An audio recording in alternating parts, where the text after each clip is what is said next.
Chapter 1037. When Xiao Ho appeared in front of Xiao Su's palace, Xiang Yu, his personal bodyguard, came up to greet him. "Your Highness Prince Yi. His Highness is already waiting for you inside. This way please." Xiao Ho covered his mouth with a handkerchief and coughed lightly. He didn't answer, and could only nod to show that he understood.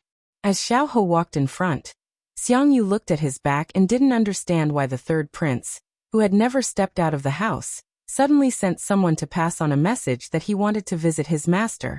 Although she didn't understand, Xiang Yu still scrupulously followed her duty. As soon as Xiao Ho entered the inner hall, he saw Xiao Ran pacing back and forth anxiously. He couldn't help but smile.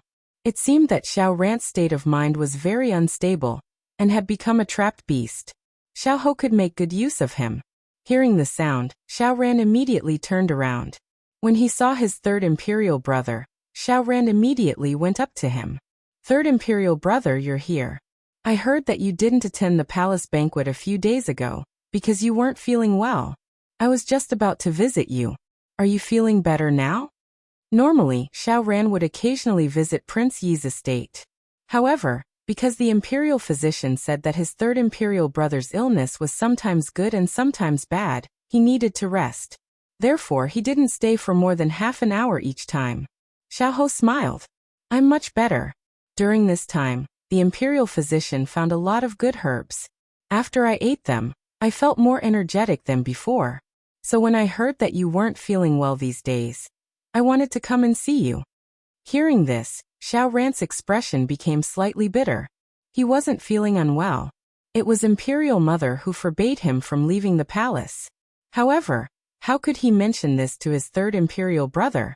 It was too embarrassing. Xiao Ho saw through his thoughts. After coughing a few times, he asked, "I saw you frowning as soon as I came in. Is there something on your mind?" Xiao Ran had just opened his mouth when he pursed his lips, turned his head to the side, and sighed. "Third imperial brother, I'm fine. It's just that I've been bored out of my mind these past few days." Xiao Ho smiled and said with a gentle expression, "Fourth brother, you can tell your third brother what's on your mind. Your third brother doesn't have many years left to live. What can I do for you brothers? Take advantage of these days when I'm still healthy. Otherwise, when I leave in the future, I will have regrets in my heart." Hearing this, Xiao Ran's eyes lit up. "Third imperial brother, what are you talking about? You're so young and so outstanding. You'll definitely live a long life." Looking at his inexperienced fourth brother, Xiao Ho shook his head in his heart. With this little ability, he was not qualified to be his opponent. He was still too inexperienced. He shook his head and smiled. "I know my own body. You don't have to comfort me." Hearing these words, Xiao Ran's heart was very sour. He couldn't bear to hide it from him, so he poured out his troubles these past few days to him. In reality, he had kept it in his heart for too long. He also wanted to find someone to talk to, but the people around him were either eunuchs or palace maids. None of them were trustworthy. And because of his identity and his imperial mother's interference in making friends, he still didn't have a true friend. Now that Xiao Ho had appeared, it was like a straw reaching out to him, who was about to drown. "Third imperial brother, you may not believe it, and you may be shocked. But it's all true. I like a girl, but my imperial mother is very opposed." Xiao Ho couldn't help but smile. What's there to be shocked about? At your age, liking a girl is very normal. If your imperial mother is opposed, then it means that her status is not good enough for you. She can't be your first consort, but you can take her into the palace and give her the title of secondary consort. Xiao Ran smiled bitterly. If it's like this, then it's simple. It's just that her status is a bit special. Although Xiao Ho already knew who it was, he still showed an expression of curiosity.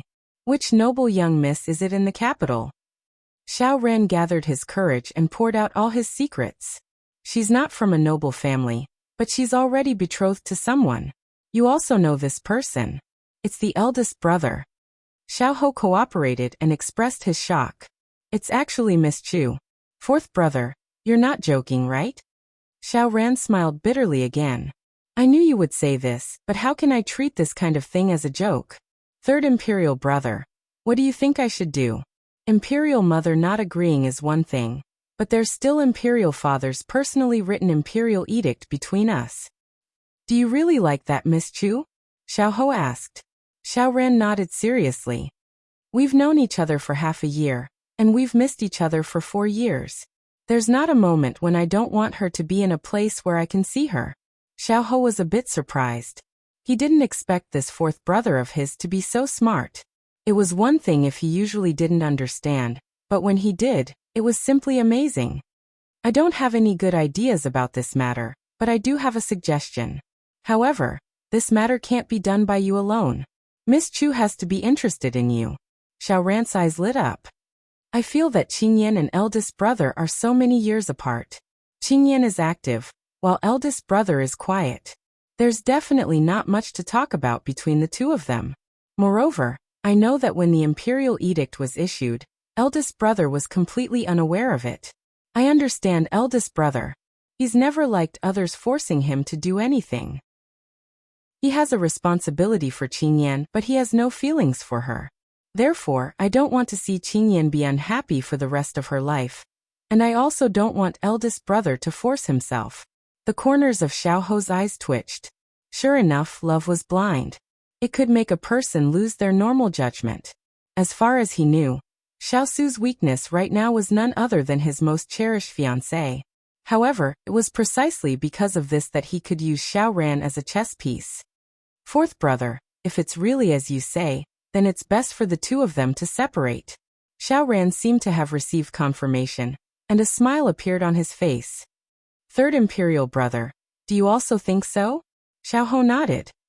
Then what was third imperial brother's suggestion just now? He asked impatiently. Actually, you said that there were obstacles from Consort you and the bestowment of marriage. I believe that these are not the most important things.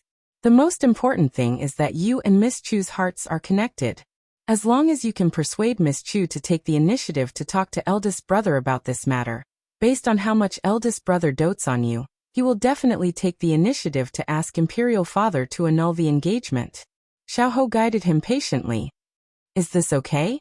Qingyan doesn't seem to know my feelings. Xiao scratched his head, a little embarrassed. Xiao curled his lips. This will all depend on your own efforts. If you can win Miss Chu's heart, then everything will be fine. Xiao nodded heavily and reached out to hold his hand. He said gratefully, Third Imperial brother, it's all thanks to you. Otherwise, I wouldn't know what to do. I've been locking myself up in the palace all day, running around like a headless fly. If everything goes well, I will definitely thank you properly in the future. Xiao smiled affectionately. Do we still need to be so courteous between us brothers? Xiao giggled foolishly. When they left the palace, Xiao looked at the high walls and shook his head. If the country was handed over to this idiot, then the country would really be doomed. Chapter 1038. The news that Lord and Wang Fei were going to continue to stay in Jingdo spread through the entire Wangfu like it had wings. This day, Huang Yi was holding a spatula in the kitchen. She looked at Hong Yi, who was washing ginseng beside her, and couldn't help but cross her arms. She asked with a smile, "Today you're making tonics for Lord again?" Hong Yi smiled when she heard this. Lord went to the battlefield this time and was tired. Now that I'm in the Fu, I can use this chance to make up for Lord. If he leaves Jingdo in the future, we won't be able to see each other. Huang Yi nodded. But I heard that His Highness seems to be staying in the Wangfu for a long time. A smug look flashed through Hong Yi's eyes. She was the one who had secretly added fuel to the fire. If she hadn't gone to Gaomi, Lord would have left long ago. At this time, Huang Yi seemed to have thought of something and her voice was full of admiration. Hong Yi, have you found that Wang Fei is becoming more and more beautiful? Just this morning, I saw that she was just casually wearing a piece of clothing that is popular in Jingdo right now. She didn't wear any jewelry, but she was better than many noble misses. As the saying goes, clothes make the person. I feel that no matter what clothing is worn on little Wang Fei, it will look good. It has become the saying that clothes make the person. As she spoke, Huang Yi exclaimed, "Hong Yi, the water is coming out." Hong Yi finally stopped adding water in a flurry and moved the basin away. Huang Yi looked in puzzlement at her. "Hong Yi, these days, why do I feel that you seem to be absent-minded? Do you have something on your mind? Hong Yi forced a smile and shook her head. She hurriedly put away the things in her hands. But when she lowered her head, she thought of something and had a plan. She pretended to mention it carelessly. Huang Yi, do you know that Lord revealed before that he was going to give to us? When these words came out, Huang Yi stilled and a blush quickly rose to her face. Why are you mentioning this? It's embarrassing. Men should marry when they are of age and women should marry when they are of age. What is there to be embarrassed about? But I didn't think that after we entered the Fu together for so many years, I have never thought of leaving the Wang Fu. What about you? Hong Yi's gaze seemed to look at Huang Yi as she observed her expression. Hearing this, Huang Yi shook her head. When I entered the Fu, I wanted to follow Lord and repay him for saving my life, so I will stay in the Wang Fu for the rest of my life. It seems like your thoughts are the same as mine. I thought that Wang Yi would take us in forever, but I didn't think that because of Wang Fei. Hong Yi immediately stopped speaking. Huang Yi asked curiously, what's wrong with Wang Fei? Does this matter have anything to do with her? Hong Yi was in a difficult position, as if it was difficult for her to speak. I can only tell you these words. The reason why His Highness wanted us to leave was to reassure Her Highness. After all, we are already of age and our looks and abilities are not bad. His Highness is probably worried. Hong Yi's words made Huang Yi react instantly. She frowned, her expression strange as though she had been dealt a blow. How can Wang Fei think that? Hong Yi saw that she had succeeded in instigating discord. She sighed softly and walked out with the things she had washed. Huang Yi watched as Hong Yi's figure disappeared into the kitchen. Her brows relaxed, and she slowly put away the strange look on her face. She curled her lips slightly. This Hong Yi thought that she was simple-minded and all brawn and no brains. She wanted to use her as a tool? She was too naive. A servant came in. Huang Yi's lips flattened, and she became that pure and cute girl who cooked. In the study of the Wang Fu, Chu Qingyan was sitting behind her desk, deep in thought. Because the big ice cube had gone to the military camp, she was the only one who could make decisions in the Wang Fu. She was worried that Empress Liang had taken her parents hostage. She had asked Water Spirit to help her investigate and see if she could find out where her parents were. However, she did not expect that just as she was busy with this matter, White Tiger, the housekeeper, brought the account book over and asked her to check it. Chu Qingyan thought that this was part of her job, so she agreed. However, when she saw him ordering people to bring in all the account books of the past few years, her eyes almost fell out of their sockets. When she started to examine them, Hong Yi came in with the stewards of the inner courtyard. What is it? Chu Qingyan had a bad premonition. Hong Yi gave her a polite bow with a faint smile.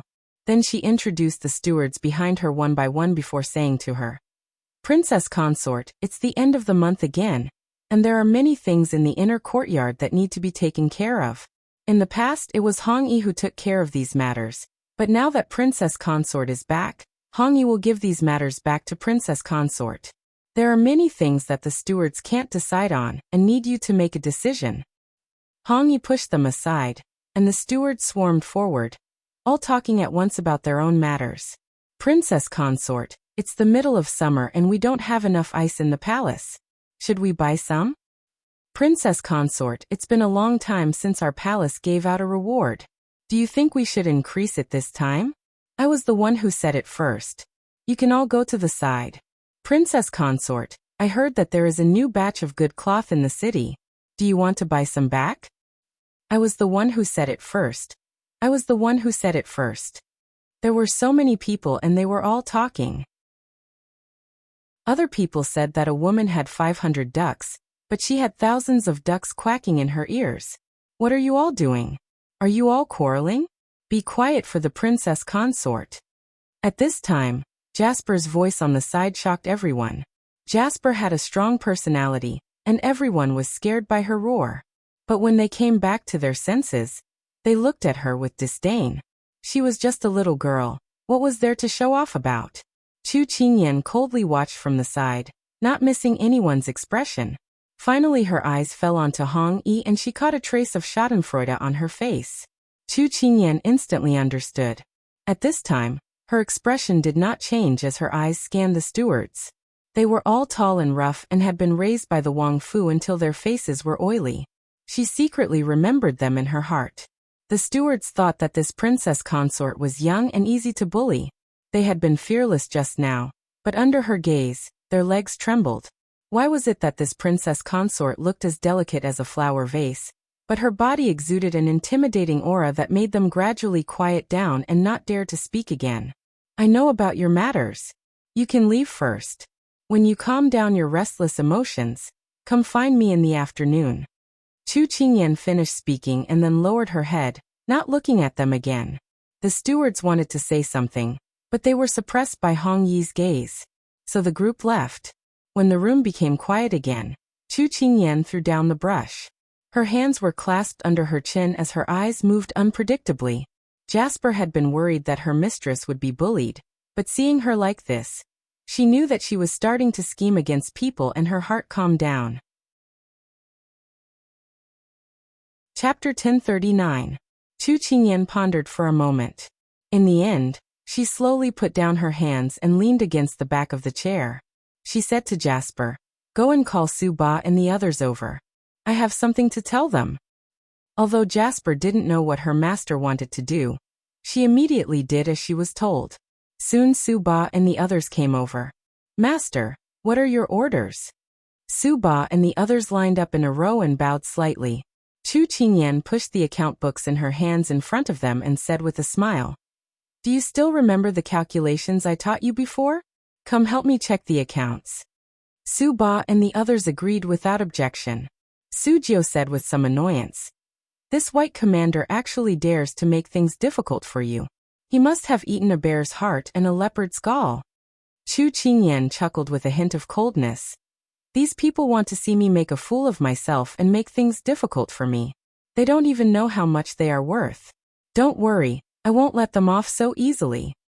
Su Jiao and the others nodded heavily. Chu Qingyan folded the paper in her hand and handed it to Jasper. "Send someone to send this to Water Spirit.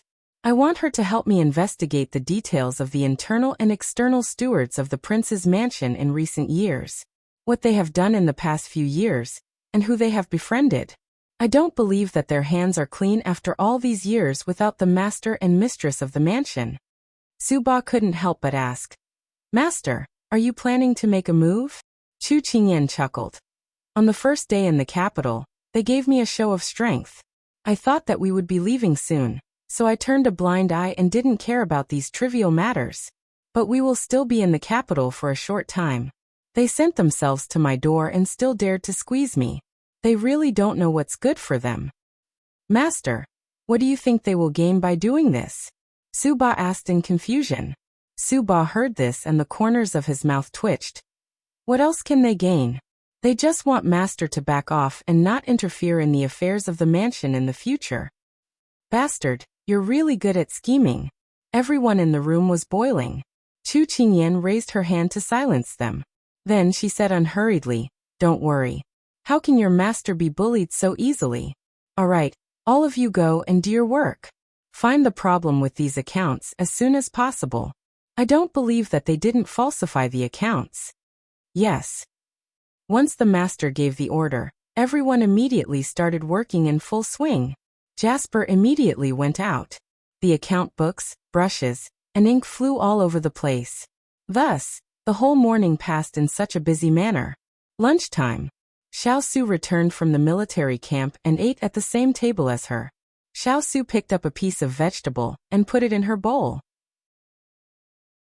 He went straight to the point. "I heard that they made things difficult for you." Chu Qingyan paused her chopsticks and winked at him. "You're quite well informed, aren't you? I thought that after you went to the military camp, you wouldn't pay attention to the matters in the residence. Don't talk nonsense with me. What do you plan to do? Do you need me to make a move?" When he heard Hualing's report in the military camp today, he had the thought of throwing these people out. Xiao Su's words warmed her heart. The feeling of having someone standing behind her and supporting her was different. She continued to eat and said with a face full of confidence, "There's no need to use a butcher's knife to kill a chicken. You don't have to worry, I can handle it. I can even take down those stubborn people in Southern Song, not to mention these people who don't have good eyesight." Not only did they want her to retreat in the face of difficulties and not interfere with the matters in the residence, they also wanted to continue devouring the treasury in the residence. They were simply dreaming. It looks like you already have an idea? Xiao Su's gaze revealed admiration. Chu Qingyan laughed and mysteriously said, I'll keep it a secret for now. As long as you don't feel bad for me touching your people, I'll start making a bold and decisive move. Xiao Su curled his lips. Don't worry and boldly do it. I need you to loosen the soil in this area. So you want to use my hands to tidy up your residence? Humph humph. Chu Qingyan gave him a sidelong glance. Xiao Su smiled. He gave her more food before saying, You said something wrong. What is it? She did not understand.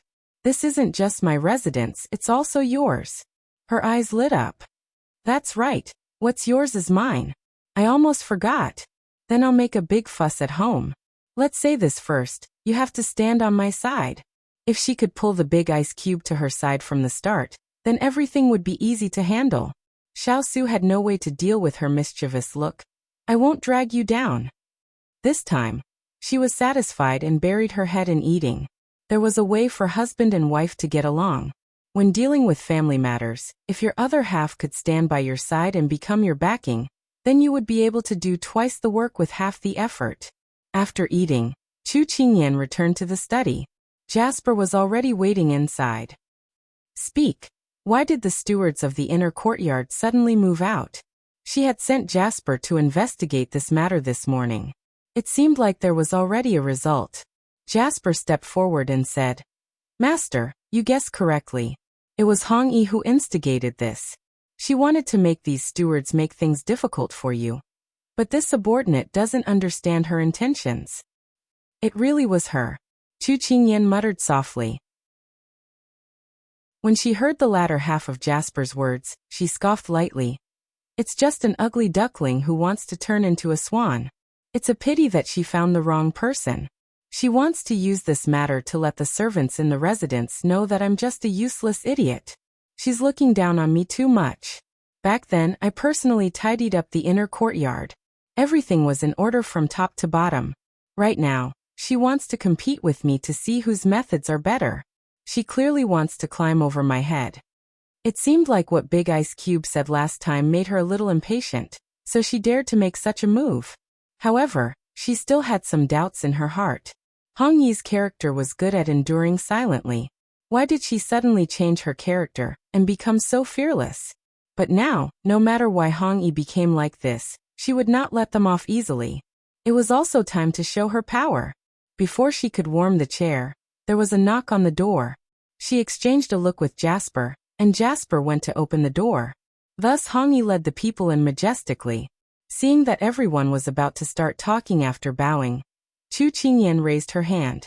Her aura shook, and everyone involuntarily shut their mouths. If you have a question, ask it one by one. There's no need to rush. We're having a discussion, not buying groceries at the market. Show some manners as a steward of a noble family. Don't let others look down on you. When the stewards heard this, no matter how unwilling they were, they had to listen to her for the sake of their dignity. Alright, let's start with Steward Wang on the left. First, accept yourself. Name, responsibility, and the current question. Be orderly and logical. I believe that you are all experienced stewards. You can do this request, right? Once this tall hat was put on, everyone immediately became well-behaved. Chu Qingyan said this casually. Hong Yi, who was standing at the side, instinctively looked at her. For some reason, she felt that the princess consort today seemed a little different from usual. Chu Qingyan felt the stares from the side and sneered. Hong Yi, watch carefully. Watch how I drag you down step by step. Chapter 1040. Let's begin. Chu Qingyan ordered nonchalantly. She didn't know if it was Chu Qingyan's unpredictable appearance that intimidated everyone. No one dared to play any tricks and obediently began to report. Wang Fei, the weather is getting hotter and hotter. There isn't enough ice. Should we buy more? Wang Ma was the first to speak. Her tone was a bit unfriendly, as if she didn't agree. She didn't know how to manage the inner courtyard. Chu Qingyan's finger lightly tapped on the table. Her eyes indifferently looked at Wang Ma. This ice is mainly stored in which rooms? How much does it cost per day? What's the price outside? Wang Ma was already prepared. She replied. It's mainly placed in the prince and princess consort's rooms, as well as the study room and the living room, where the masters often go. Every day, 3 basins of ice will be used alternately, which costs about 3 taels of silver per room. In total, it costs almost 100 taels a month. 100 taels? Chu Qingyan slightly narrowed her eyes. Wang Ma, how come I heard that the ice outside isn't worth this price? At most, it's only 50 taels a month. Is the quality of the ice you bought better? Is it more resistant to heat? Wang Ma's forehead was covered in a layer of cold sweat. How did Wang Fei know this? Didn't she just return to the capital? And she didn't look very old. How come she was more shrewd than she thought? Wang Fei doesn't know. People have different grades. This thing also has good and bad. In order for Lord and Wang Fei to live comfortably, this old servant bought it at this price. Wang Ma didn't dare to wipe her sweat. She reluctantly made up a reason. Chu Qingyan gently smiled. Wang Ma has been in the Wang Fu for 6 or 7 years. I believe that you won't do something like buying low and cheating high. Wang Fei was actually so clear about her background. The sweat on Wang Ma's forehead became denser. She nodded obediently. But I remember that there is an ice cellar in the manor. Hasn't it been used for so many years? When Chu Qingyan said this, she looked at Hong Yi. Hong Yi was still immersed in the shock that Chu Qingyan had just given her. Feeling her gaze, she immediately adjusted her emotions and looked at Chu Qingyan. Smiling, she said, because the 2 masters have not been in the Fu in recent years, the ice cellar is rarely used. So much so that it has been abandoned. Chu Qingyan was satisfied with this explanation. She said unhurriedly, even though our Wang Fu doesn't lack money, we can't be extravagant. How about this, Wang Ma, these 2 days, have someone clean up the ice cellar and use it again. It's self-sufficient and can reduce the Fu's expenses. Although Wang Ma was a little unwilling to take advantage of this matter to make a profit, she could only agree at this time. The princess did not pursue the matter further, which was already the greatest tolerance for her. Saving her life was more important. Thus Wang Ma retreated, and another steward came forward to report. Because of Wang Ma's example, no one dared to deliberately make things difficult. Who had clean hands? At this time, everyone was in danger and regretted coming to cause trouble, afraid that they would be exposed. Thus, one by one, they were dealt with smoothly and swiftly. Everyone sighed in relief and sighed. Don't underestimate the princess just because she was young. She was slippery and shrewd in everything. They had to be more honest in the future, and be careful not to be caught red-handed. After the matter was taken care of, Hong Yi was shocked at Chu Qingyan's methods, but she felt even more resentment towards her. She hadn't thought that her plan today would not only fail, but also help her establish her prestige in the inner yard. So hateful. She didn't want to stay any longer, and prepared to leave with the stewards with a fake smile. But at this time, Chu Qingyan spoke. Hong Yi, don't be in a hurry to leave. I still have matters to attend to. Hong Yi had a bad feeling. She instinctively felt that she couldn't stay. Otherwise, something that she could not accept would happen. Wang Fei, can I come find you later? There are still some matters that need to be taken care of in the inner yard. Hong Yi replied with a smile. She was proper and generous, and no one could find fault with her. But Chu Qingyan didn't fall for it. She also returned a smile. That's what I want to talk about. Hong Yi was slightly puzzled. The other people looked in puzzlement at the two, not knowing what Wang Fei was planning. Chu Qingyan crossed her hands on the table, and said to Hong Yi with a serious and regretful expression, I know that you have stayed in the Wang Fu for at least a decade, and spent a lot of effort. I have high hopes for you. But what I have seen and heard in the Wang Fu in this period of time has made me disappointed in you. You have already lost the ability to handle matters as the head Yahuan of the inner yard. I think that it is because there are too many people in the Fu and you are too busy. Otherwise, there wouldn't be so many stewards coming to find me today. Hong Yi went from her initial shock to her present calmness. Then Wang Fei's meaning is? At this time, Jasper walked in with Qing Yi. Qing Yi saw so many people and was slightly confused, but she still bowed to Wang Fei.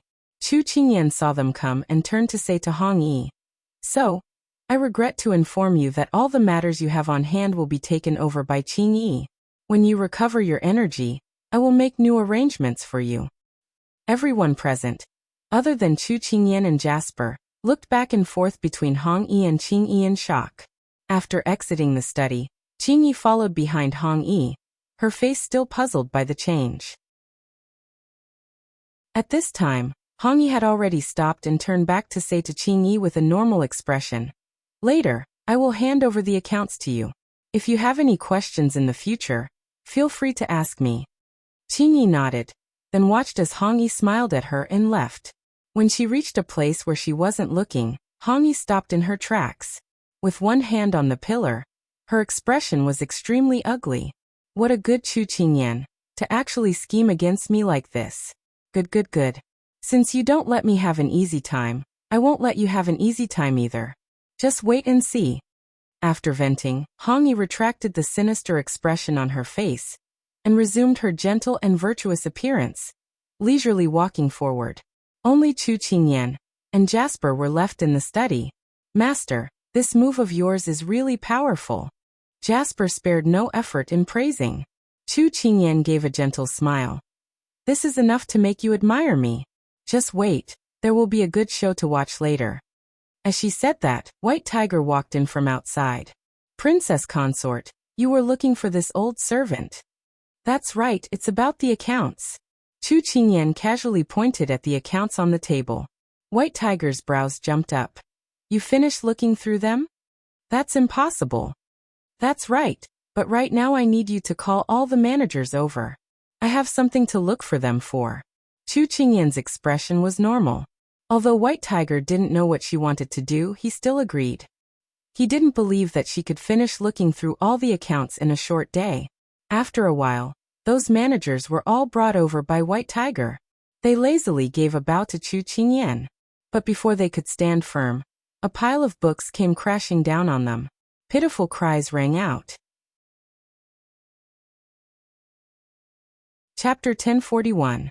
Although these account books didn't have much weight, but Chu Qingyan used a little bit of skill to smash these people, making them cry out in pain for a long time. Chu Qingyan sat coldly in the midst of their wailing and howling, with an unfathomable look on her face.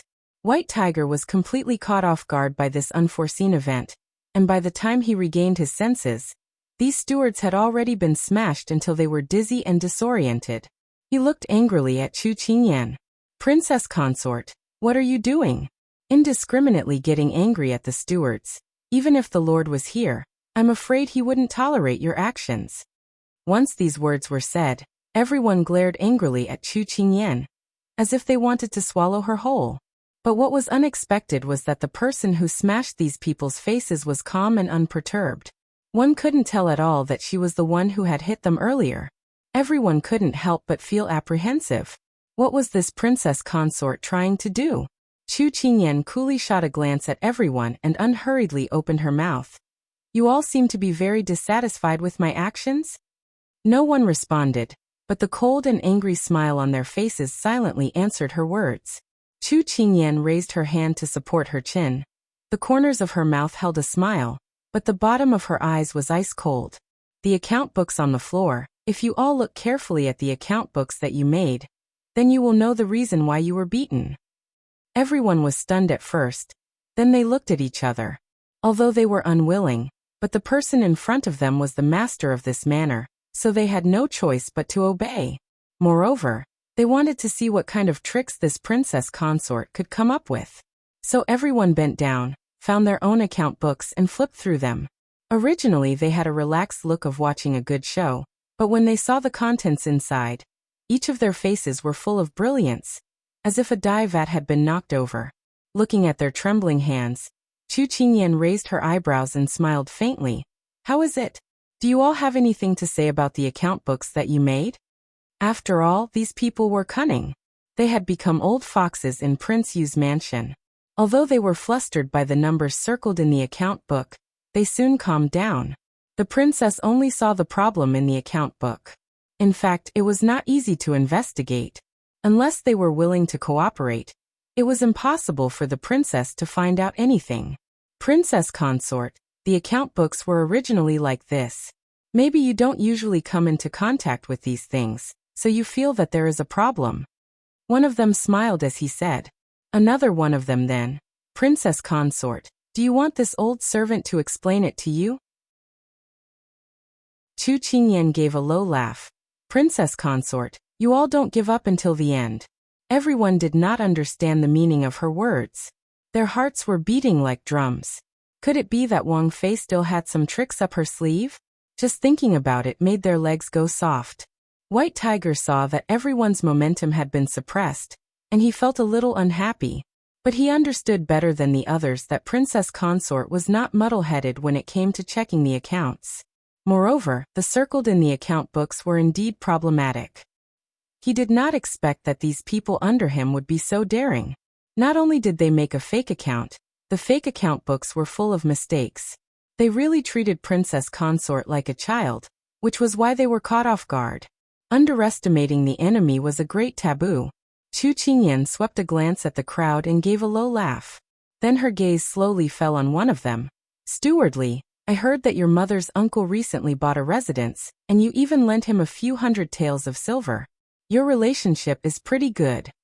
Steward Li's legs trembled, and he barely managed to stand. How did Princess Consort know?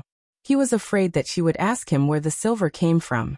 So his lips turned white, and he did not dare to say anything. Chu Qingyan saw him like this and did not continue. She turned to look at another steward. Steward Chen, I heard that your foreign has been a frequent visitor to Ling Lang Pavilion this year. She is very fashionable and knows how to dress. This is a good thing. It is your good fortune. Fine sweat appeared on Steward Chen's forehead. He laughed and laughed.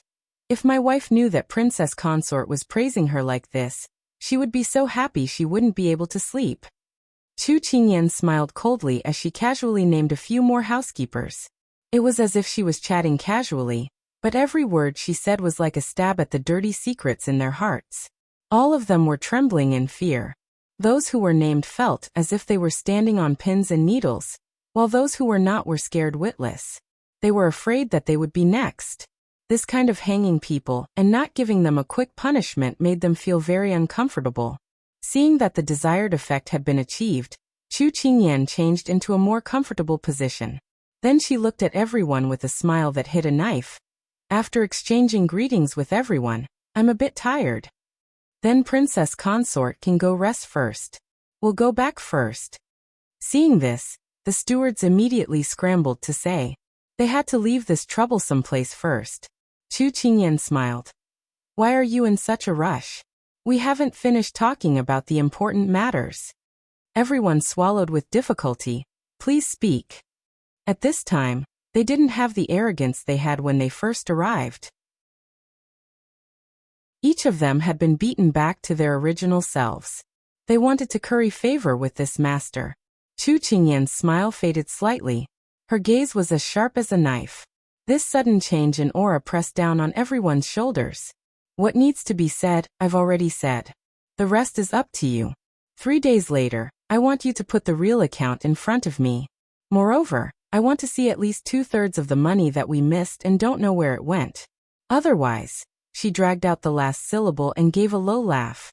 She pierced the hearts of some people present. Don't think about running away. How many people do you have? How much property you have? I know it all like the back of my hand. So if you have time to play tricks with me, why don't you think about how to complete the task that I mentioned? Alright, you can leave. Everyone was like stray dogs. They lowered their heads and left the study. Each of them had a long face. They originally thought that they were a soft persimmon, but now they kicked an iron plate. It was simply a sin. After everyone left, Chu Qingyan rubbed her brows and leaned back in her chair with a tired expression. Today she had fought 2 battles in a row. It was really a bit tiring. Jasper timely handed over a cup of soup. Chu Qingyan took a few sips and recovered a lot of energy. Master, do you think that these people will patch up all the loopholes? Jasper asked. Chu Qingyan held her forehead and looked at her from the corner of her eyes. Their lives are in my hands. I'm not afraid that they won't hand it over. If they don't take the initiative to hand it over, I don't mind helping them. Jasper shook her head and sighed. Master, as your opponent, they have to be aware of the fact that they lose. This is called, those who are unjust are doomed to destruction. If they could scrupulously abide by their duties and not be so ambitious, I wouldn't care about them at all. But they still have delusions of bullying me. In order to protect His Highness's property, I won't let them off easily. Jasper nodded to show that she understood. At this time, Xiao pushed open the door and ran in. Chu Qingyan was a bit unhappy that she barged in without knocking, but after hearing her words, she was a bit surprised. Master, His Highness the Fourth Prince wants to see you. He's already in the living room. Chapter 1042. Xiao ran? After not seeing him for a few days, Chu Qingyan missed him a bit, so she stood up. Let's go to the guest hall. When she entered the hall, Xiao Ran came up to her. Qingyan, we haven't seen each other for a few days. Why haven't you come to the palace to play with me? Is it because I haven't left the palace, so we won't be able to see each other for a long time? His tone carried a bit of grievance. When Chu Qingyan heard his complaint, she couldn't help but laugh. Please, what's so fun about the Imperial Palace? It's not as lively as the outside. That's right. Why didn't you appear at the palace banquet last time? You're so playful, it doesn't suit your personality. Xiao Ran didn't dare to tell her the truth, and say that it was because of her that his mother had grounded him. He rubbed his nose and gave an evasive smile. Isn't it because I ate too much plum soup yesterday and wasn't feeling well? Otherwise, why would I be absent from such a lively occasion? That's true. You have to pay attention to your diet in the future. Don't eat too much cold even when the weather is hot, so you don't suffer. Chu Qingyan casually said. However, when these words fell into Xiao Ran's ears, it was a different story. He excitedly grabbed her hand and said, Qingyan, I knew that you cared about me. Chu Qingyan unconsciously wanted to break free from his hand, but when she heard his words, she thought that this child was like a block of ice. Even though he had his parents' love, it couldn't compare to the common people. He also didn't have many friends, so she placed him in the category of those who lacked love since he was young and felt a bit of pity for him. She shook her head with a smile as if she was looking at a child asking for candy. We'll be a family in the future, so of course we'll care for each other. But when she said this, Chu Qingyan's heart skipped a beat. With Consort Yu and Empress Liang's infighting, could these two brothers still be so brotherly? She couldn't give an answer to this question. However, no one could say for sure what would happen in the future. Let nature take its course. At this time, Xiao Ran remembered the reason he came here. He took out an invitation from his sleeve and handed it to her. What is this? Chu Qingyan took it and asked, puzzled. Invitation card. It's a lotus poetry gathering held by Aunt Huiyu. You can make friends through poetry, painting, or zither. To put it simply, it's a gathering of young people to have fun. Xiao Ran explained with a smile. He looked at her expectantly, hoping that she would agree. Chu Qingyan looked at the cover. It was painted with a slender and graceful lotus. The green leaves complemented each other. It was elegant and poetic. The handwriting on it was clear and elegant. She could not help but sigh. The designer was a talented person. However, this poetry gathering didn't seem to be as simple as Xiao Ran said. In her opinion, it was another disguised matchmaking convention. She wasn't going to join in the fun. I still don't. Before he finished speaking, Xiao Ran's eyes suddenly lit up. Eldest brother, you're back. Chu Qingyan turned her head and saw a man in a black robe walking in. She naturally curved her lips. There was only that person in her eyes. Xiao Su sensed her gaze and responded with a slight smile. However, when he faced Xiao Ran, he was already acting like Brother Yan. Why are you here today? Are you feeling better? Xiao Ran immediately replied. I've been fine for a long time. If it weren't for the matter in the palace, I would have come long ago. Oh right, I'm here to send an invitation card to Qingyan. I want to invite her to play with us. The more the merrier. Xiao Su noticed the invitation card in the little fellow's hand. He looked up and saw her inquiring gaze. He took the invitation card and flipped through it, then handed it back to her. You should also go and walk around more. You won't feel bored and cooped up in the fu and grow grass. Chu Qingyan pursed her lips. She really didn't like socializing. However, since the big ice cube said so, it shouldn't be a problem. Thus she turned around and said to Xiao Ran, "Okay, I agree." Xiao Ran immediately cheered and jumped for joy. Chu Qingyan only thought that he was being childish and didn't pay much attention to him. However, Xiaosu was different. His gaze fell deeply on Xiao Ran before finally moving away. The few of them sat down in the guest hall and chatted while drinking tea. "Eldest brother, do you know that Nansong has sent an envoy to our Xishuan?" Xiao Ran recalled this matter. Xiaosu nodded. "Imperial father mentioned it when I entered the palace a few days ago. Then you must know that Nansong has sent a princess over this time to make peace with our Xishuan." Xiaosu nodded. These words attracted Chu Qingyan's attention. A princess for peace? She felt that something wasn't right. Usually, in these transmigration books, when there was a princess for peace, the one she liked was the male lead. Although she didn't dare to say that she and the Big Ice Cube were the male and female leads, she felt that this matter made her feel uneasy. "Why didn't you mention this to me?" Chu Qingyan glanced sideways at the person beside her. Xiaosu raised his brows. "It's not important. Why would I mention it?" She liked this tone of his. As a result, the person who was about to explode was immediately soothed. Xiao Ran suddenly felt an invisible, but uncomfortable air flow between the two of them. It separated them, and he felt like an outsider. He immediately spoke up, snatching their attention back. "I heard from Imperial Father's people that he intends to pick one of the 4 princes to be in charge of welcoming the envoy at the border. I don't know who he'll pick." Xiaosu chuckled. "It should be the 3 of you." "Why?" Xiao Ran was confused. There were clearly 4 of them. Chu Qingyan smiled. "It's easy to guess. If one person doesn't count, then it has to be your eldest brother." "Ah." Xiao Ran was even more confused. "You're really stupid. Your eldest brother personally defeated the Southern Blue Army and drove them back to their nest. Do you think they'll agree to let someone who once defeated them welcome them? I'm afraid they'll be on tenterhooks all the way. Will your eldest brother kill them? So your imperial brother is eliminated."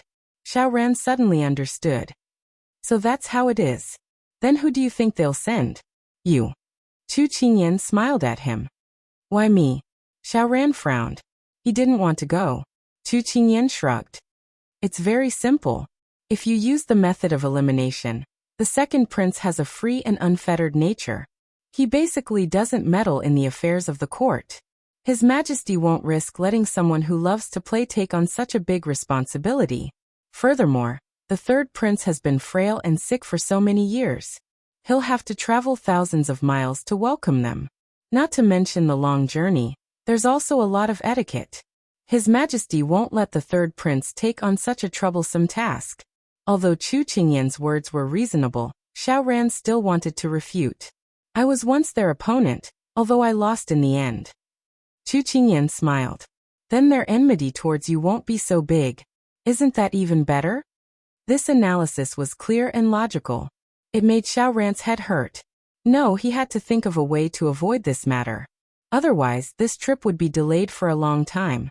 Not only would it delay the poetry gathering, but if Qingyan left, how many years would it be before they could meet again? He couldn't afford to gamble. Seeing Xiao Ran leave in a hurry, Xiaosu looked at her. "Are you scaring him?" "No, I'm just letting him see the situation clearly." She spread her hands. Xiaosu shook his head and laughed. Chapter 1043. The two of them sat across from each other in the hall, chatting casually. Xiaosu had been busy with the military camp these days. They had little time to communicate except for breakfast and breakfast. At this time, they cherished the time to chat. They didn't have to find a topic to talk about. Even if it was just asking about what they had eaten in the afternoon, it was also a kind of fun. Big Ice Block, who is the Aunt Huiyu that Xiao Ran mentioned just now? When she was in the capital, she didn't go out much because of her young age. Now that she had just come back, she didn't know much about the social circle in the capital. She could only ask for help. Xiaosu recalled and said, "She is my father's cousin." Because there were very few princesses in my father's generation, my grandfather named her Princess Huiyu. In fact, her real name is not this. She married Commandery Prince Li 20 years ago. She likes to match unmarried men and women, so she often holds poetry and flower parties. For example, this lotus poetry party. Basically, all the unmarried young men and women in the court have received the invitation. I see. I knew it. This kind of party is a disguised blind date party. It's not fun. By the way, how do you know so much? You even know who she invited. Do you also want to go on a blind date and add some people to the mansion, huh? Chu Qingyan pulled his sleeve and asked him to tell the truth. Xiaosu didn't know whether to laugh or cry at this little vinegar jar. Yesterday, Princess Huiyu asked someone to send the invitation to me. But the purpose is the young generals I brought this time. She was barely satisfied with this explanation. Then, she immediately revealed a mischievous smile. Speaking of which, our little generals are all handsome and talented. If they're not little fresh meat, then they're handsome men. Compared to those who only know how to talk, they're true to their words, and they also know how to take care of others. Whoever marries them is a blessing.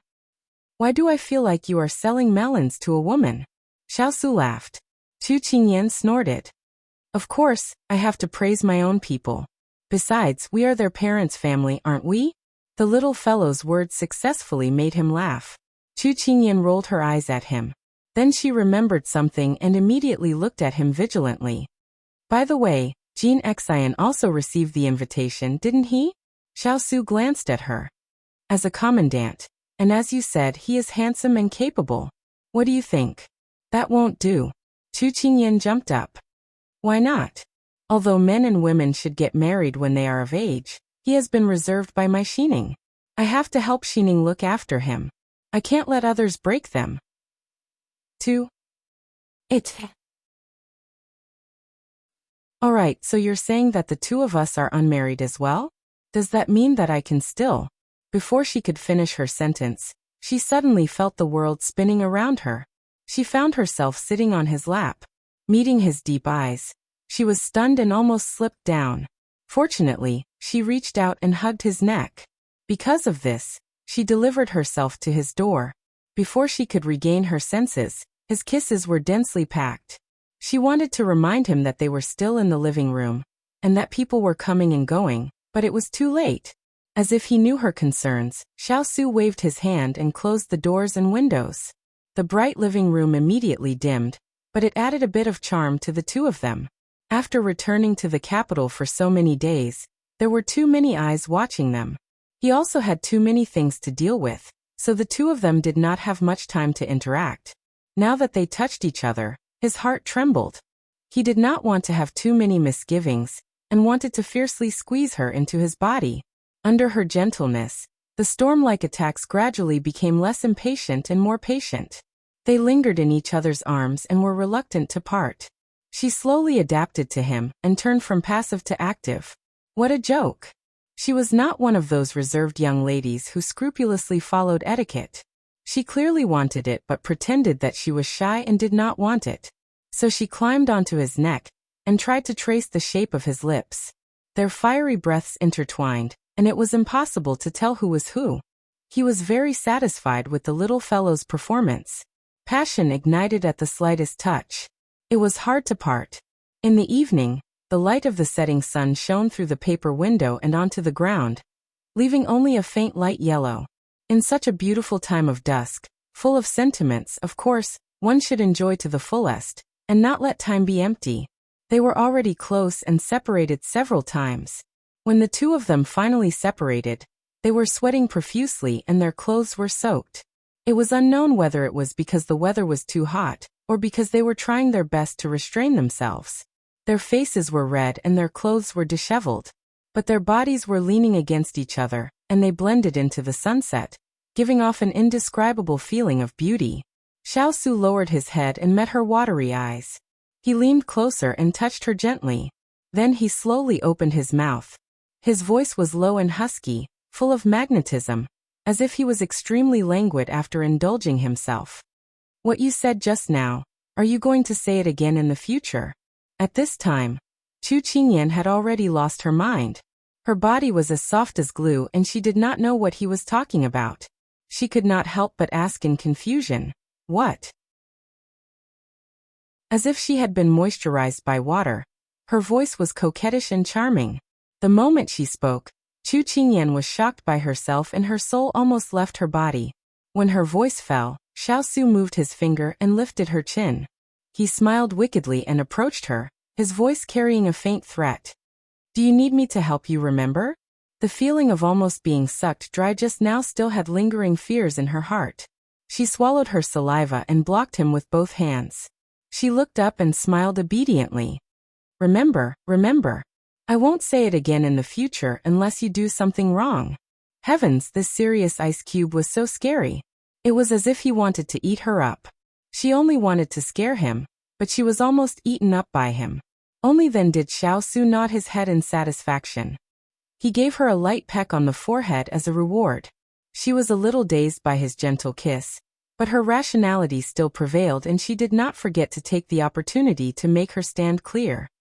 "Since I've already said it, you're not allowed to flirt with other women for me in the future. You have to remember that you're already taken. If I find out that you have other thoughts, hee." Xiao reached out and rubbed her head.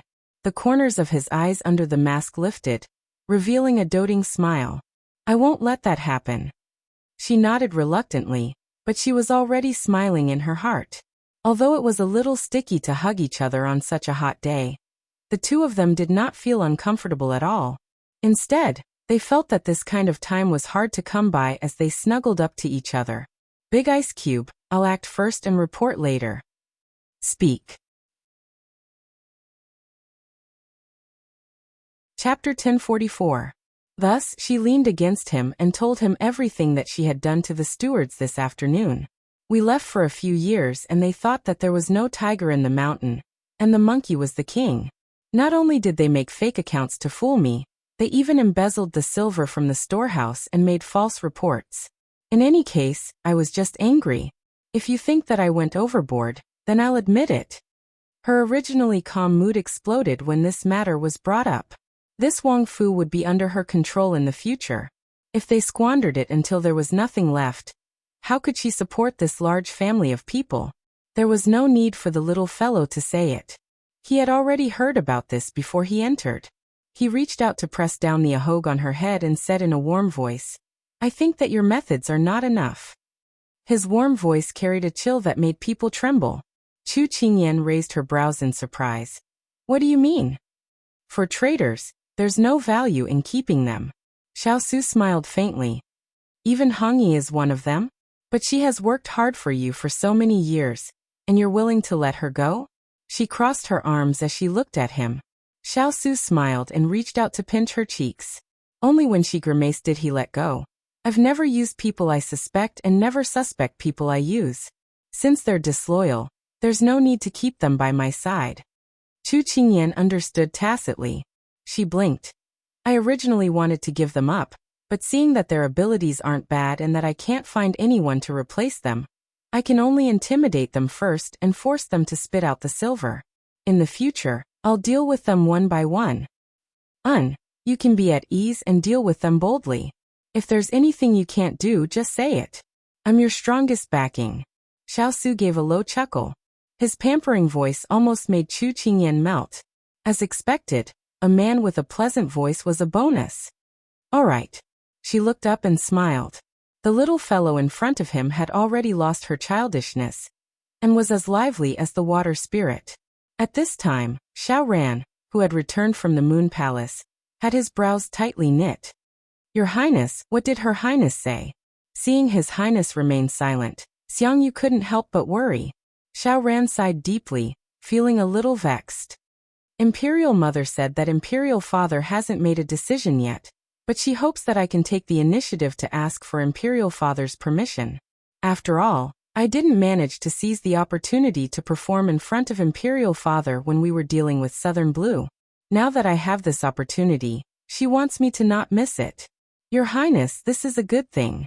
You can also take this opportunity to train yourself." Xiangyu agreed. Xiao glared at him. "What's so good about it? I don't even want to pick up that princess." I just want to stay in Qing dash. At this point, he immediately stopped. His expression became even more dejected as he slowly walked towards his own palace. Just as he was about to reach the entrance of the hall, he saw a familiar figure standing on the steps.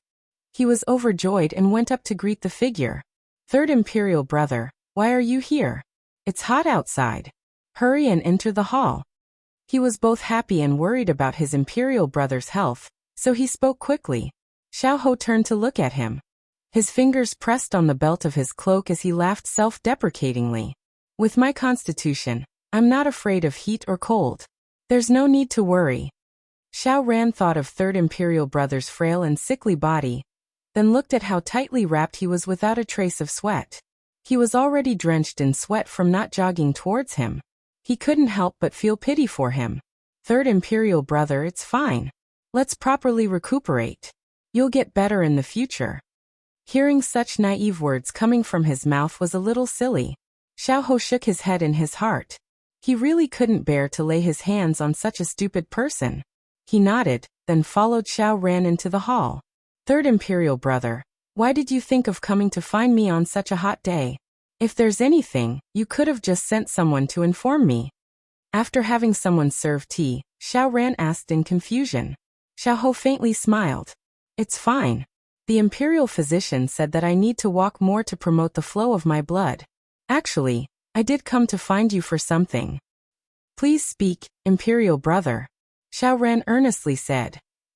A few days ago, I found out about your worries and was thinking that you should be preparing to take action. However, I heard a bit of news that the Southern Blue Seas envoy was coming to Sichuan. Imperial Father would choose one of the princes to be in charge of receiving the envoy. I thought about it, and other than you, there doesn't seem to be anyone suitable. Xiao lightly coughed a few times and slowly said. When Xiao heard this, his face immediately became depressed. That's right. I also heard from Imperial Mother.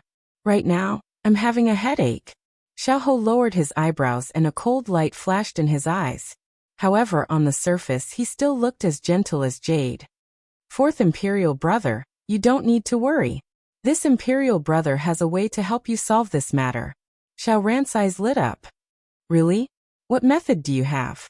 The method is for me to go in your place. Xiao smiled. What? That won't do. Traveling day and night is very tiring. How can your body withstand it? Xiao repeatedly waved his hand. Xiao smiled. Don't think of your Imperial Brother as such a weakling.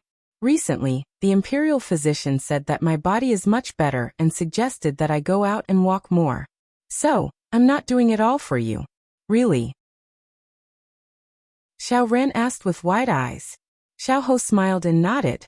Xiao said gratefully, Third Imperial Brother, you've done me a big favor. If you need anything in the future, just tell me. Even if I have to climb a mountain of swords or dive into a sea of fire, I'll do it for you. Xiao smiled with satisfaction in his heart. This was the result he wanted. This trip to receive the envoy was originally part of his plan. Bribing Xiao heart was just a matter of convenience. As he left, he raised his hand and lightly patted Xiao back. We're all brothers. No need to be so formal. Right now, I'll go find Imperial Father to report this matter. Okay. Third Imperial Brother, take care. Xiao gratefully escorted him to the door of the hall. After he left, Xiao jumped 3 feet into the air, unable to contain his joy. Great. Then I can participate in the Lotus Poetry Meet. Xiao heard the commotion in the hall from afar. He loosened his tie and laughed lowly. Then he slowly walked towards the Imperial study. Because he had been ill for a long time, he hadn't seen his son in a long time. When the Sichuan Emperor saw him, he couldn't help but be surprised. When he heard that he was going to receive the envoy, the Sichuan Emperor wanted to refuse. However, he couldn't bear to refuse his son's first request in many years. Just as he was hesitating on how to persuade him to reduce the damage, Xiao smiled calmly and spoke. Imperial Father, I have never left the capital since I was a child. I don't know if I'll have the chance to leave in this lifetime. These words caused the long-lost affection in the Sichuan Emperor's heart to surge. This child, Xiao, had been soaked in medicine for so many years. The imperial physician said that he was only using medicine to keep his life. How long he could live depended on luck. Furthermore, he was busy with state affairs and didn't have time to take care of this child. How could he bear to refuse such a small request? Okay, Imperial Father promises you. The Sichuan Emperor agreed with mixed feelings. Xiao lowered his head and curved his lips. Thank you, Imperial Father. Chapter 1045. It was a dark night. In the distant border between the two countries, a majestic army was stationed in a town. The people coming and going were all big and burly men. They wore the military uniform of the Southern Blue Army. Every one of them was bare-chested and exposed their stomachs. Every time they walked, there was a gust of wind. These people surrounded the entire town, not allowing even a fly to fly in. It was quiet all around. In a room in the center of the town, there was a slight noise. A maid was silently knocked unconscious by a hand blade. When the maid fell down, under the bright moonlight, she could see the black-clothed man standing there clearly. However, this black-clothed person didn't seem to know martial arts. After checking that the maid was only unconscious, the black-clothed person jumped up and covered her wrist, crying out in pain. However, she didn't dare to make a sound and only dared to walk in circles. The black-clothed person's chest rose and fell as she jumped up and down. Her figure was slim and slender. There was no need to guess to know that it was a woman, a young woman. Before the pain subsided, she remembered the important matter and immediately opened the window. Immediately, the bright moonlight poured in, illuminating the magnificent decorations inside. They were all top-notch items from the palace and were extremely luxurious. However, the woman was not in the mood to appreciate it at all. She spat. Isn't it just a golden silk cage? I don't want to live in it anymore. Bye-bye you. As she spoke, she pulled the bedsheet that was tied to the side. It was made of golden silk. If it was placed outside, not many people could afford to use it. If it was a normal day, she would definitely feel a bit of pity and then remove the golden silk.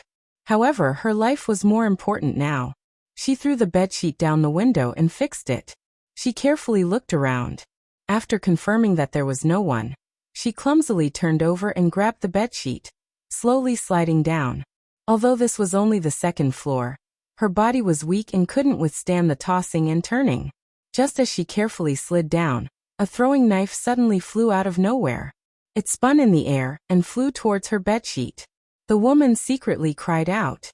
Before she could react, with a tearing sound, the bedsheet was torn and she fell down. Ouch! Her whole body fell to the ground and the woman screamed. Suddenly, torches were lit all around. The originally empty courtyard was suddenly crowded with people. The woman's eyes were blinded by the light of the fire, and she felt like crying. Through her teary eyes, she saw a familiar yet unfamiliar figure. Little Zijing, why are you playing hide-and-seek with us in the middle of the night? The cold voice sounded oppressive. Pang Zijing's mouth twitched.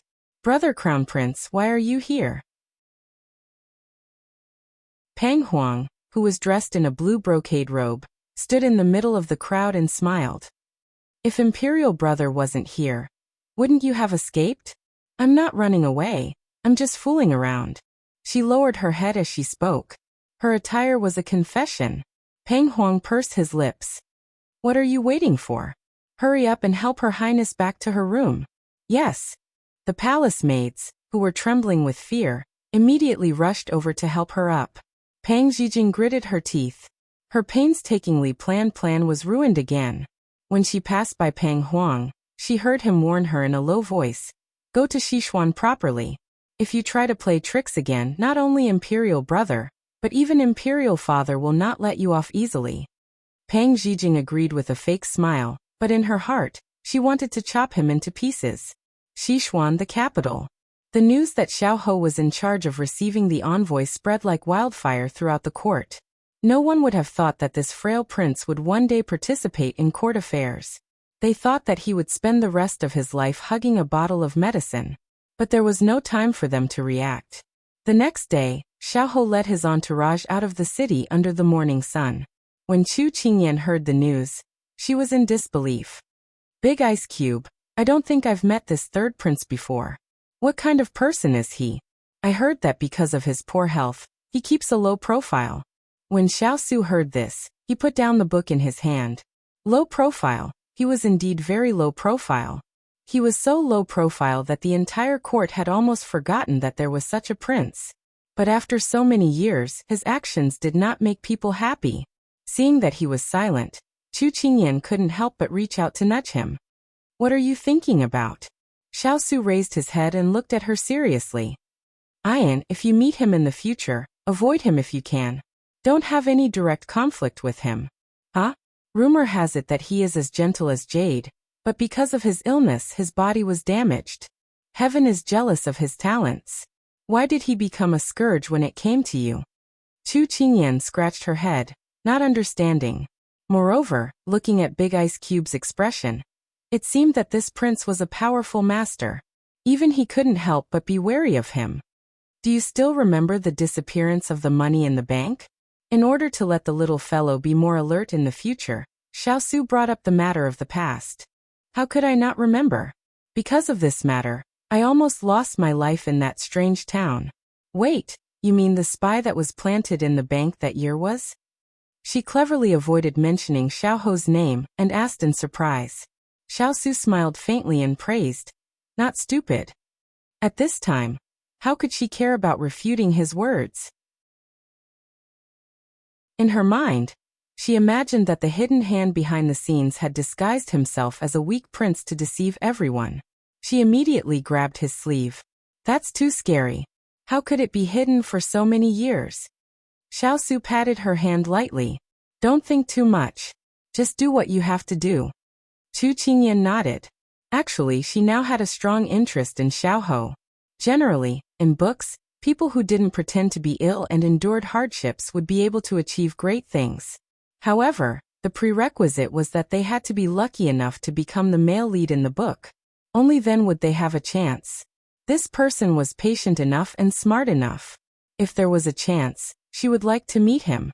Although the two of them had not met face to face, they had already exchanged blows. She had a lot of opinions about him. At this time Xiaoxi walked in. Your Highness, Master, the guards at the gate have come to report that there are two people outside the residence who claim to be your Highness and Master's old friends. They want to see you. Old friends? Or both of them? Chu Qingyan looked at Big Ice Cube. Both of them were puzzled. Let them in, Xiao Su said. After a moment, the two of them heard the sound of footsteps approaching from afar. But before the person arrived, the voice first sounded. So this is the capital's noble courtyard. It's indeed grand and magnificent. It's not something that a small family can compare to. A bright and beautiful voice sounded. It was as if one could imagine the joyful appearance of the speaker through these words. Put away your saliva. A calm and gentle voice sounded. Following the woman's words, it brought a cool breeze to this hot and dry weather. One could tell who it was by hearing the voice. Chu Qingyan's eyes widened in surprise. Her hands tightly grasped Big Ice Cube's hand. It's her. They're here. The little fellow's excited and happy mood infected him. He couldn't help but smile and nod. Chapter 1046. The person who spoke had already reached the door. Chu Qingyan's heart was in her throat as she stared intently with incomparable anticipation. In the blink of an eye, a silhouette leapt into her sight. Following that, a man dressed in white followed the person in front of him into the room. The woman was spirited and lively while the man was gentle and elegant. Wasn't it Hua family's Xiao Li and official Lin? My little darling, can't you recognize us? Hua Xiaoli entered the room and saw Chu Qingyan standing there in a daze. 3 steps turned into 2 steps as he walked in front of her, and teased her. Xiao Su raised his eyebrows at the way Hua Xiaoli addressed him. He turned his head to look at his good friend who was slowly walking over. Rare guest. How could I not recognize you? It's just that your arrival made me too surprised. Why didn't you say anything before coming so that we could go and pick you up? Chu Qingyan couldn't hide her joy as she spoke. Pick what up? It's too troublesome. We have hands and feet, and this miser knows your address. We're not afraid of not being able to find you. That's right, it's not just the 2 of us who came. We also brought someone for you. Hua Xiaoli winked at her, and then clapped his hands. Didn't you want to see your master? Why haven't you shown yourself yet? At this time, a sky blue figure answered and walked in. It was a familiar figure and a familiar face. It was just that time had sharpened her edges and washed away her childishness, adding a steady and capable aura. Xining? Chu Qingyan excitedly welcomed her. Master, it's this servant. Xining's eyes were red and her longing was evident in her words. Chu Qingyan held her hand and really didn't know what to say. Sure enough, the relationship between master and servant is deep. You weren't even this excited when you saw me just now. Sure enough, comparisons are odious. Hua Xiaoli sourly said. Today was a great day for Chu Qingyan. She shook her head and smiled when she heard this. She turned around and handed a cup of tea to Hua Xiaoli like a servant. Master Hua, quickly drink a cup of tea to quench your thirst. It's been a tiring journey. Hua Xiao unceremoniously took the tea she handed over and drank it in big gulps. Walking all the way here was really tiring for her. Lin Fingyi looked at the girls chatting and joking with each other, then smiled and said to his good friend, "You have a lot of things to deal with when you return to the capital, so we don't need to trouble you. That's why I didn't inform you when I came." Xiaosu nodded. You suddenly came to the capital. Is there something important? He remembered that his good friend had not stepped into the capital for many years, and as an important local official, he could not leave his post without permission. That's right. I've already investigated the matter of the official salt smuggling. His Majesty asked me to make a trip to the capital to report it in person, Lin Fingyi explained. Xiaosu understood. He glanced at Hua Xiao and raised his eyebrows at him. So you brought your family with you this time? Lin Fingyi chuckled. I guess so. Xiaosu was a little surprised. Then he smiled. Congratulations. Congratulations to you too, Lin Fingyi replied. The girls did not notice what the two men were talking about. At this time, Hua Xiao drank a cup of tea and put it down heavily. A trace of guilt appeared on her face. Qingyan, there's something I'm sorry about. We only found out that your parents were missing. We sent people to look for them, but we couldn't find them. Later, we found out that they were taken away by the Empress. Although Iron Rooster said that you already knew, I was still worried. That's why I followed him to the capital. I wanted to see you reunite with my own eyes so that I could be at ease. I didn't finish my task. Hua Xiao was a righteous person. She was a woman of her words. She would definitely do what she promised. Now she blamed herself. Lin Fingyi looked at her with a trace of pity. When Chu Qingyan heard this, she couldn't help but step forward and pat her shoulder. She smiled at her and said, You've already helped me a lot. No one knew that the Empress would suddenly attack my parents. Even if you knew, you couldn't have stopped it. Those people were all experts in the palace and were highly skilled in martial arts. I've received your kindness. Don't blame yourself. Hua Xiao sniffled and reached out to hug her.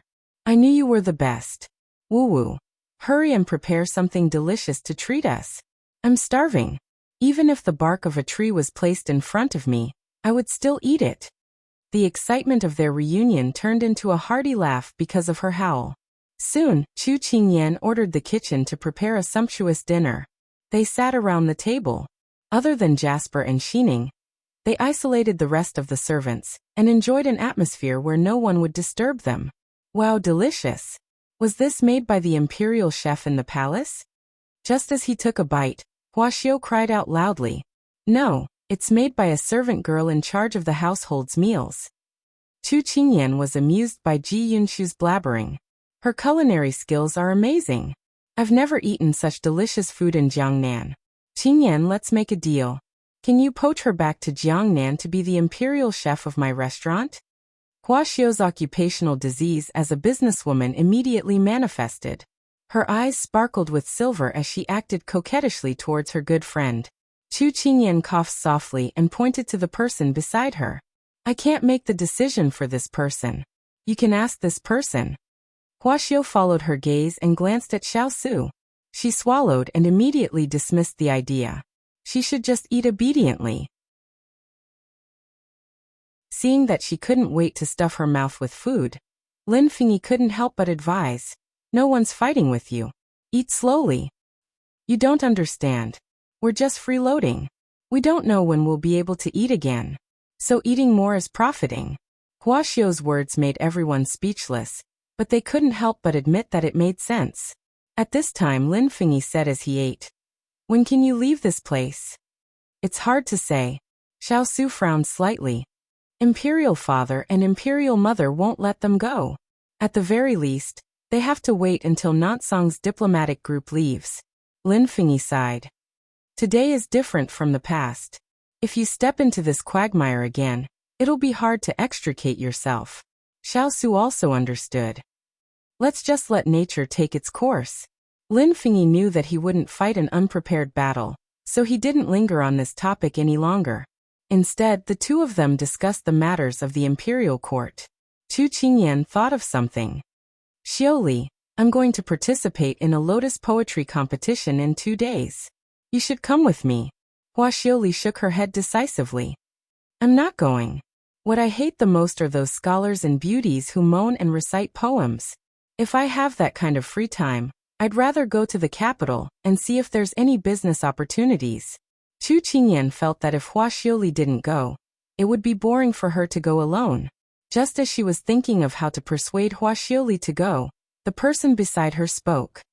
"Fengyi, the poetry competition this time has invited a famous painter, Great Master Miaoqing. Do you need me to leave an invitation for you?" Xiao Su said indifferently. Other than handling cases, Lin Fengyi liked to paint in his free time. When he heard his good friend say this, he looked at Chu Qingyan with understanding. Then he nodded at his good friend. Okay. Hua Xiaoli heard this. There would definitely be many beauties at this poetry competition. If her miser went, wouldn't he fall into a pack of wolves? That wouldn't do. "Qingyan, leave an invitation for me too.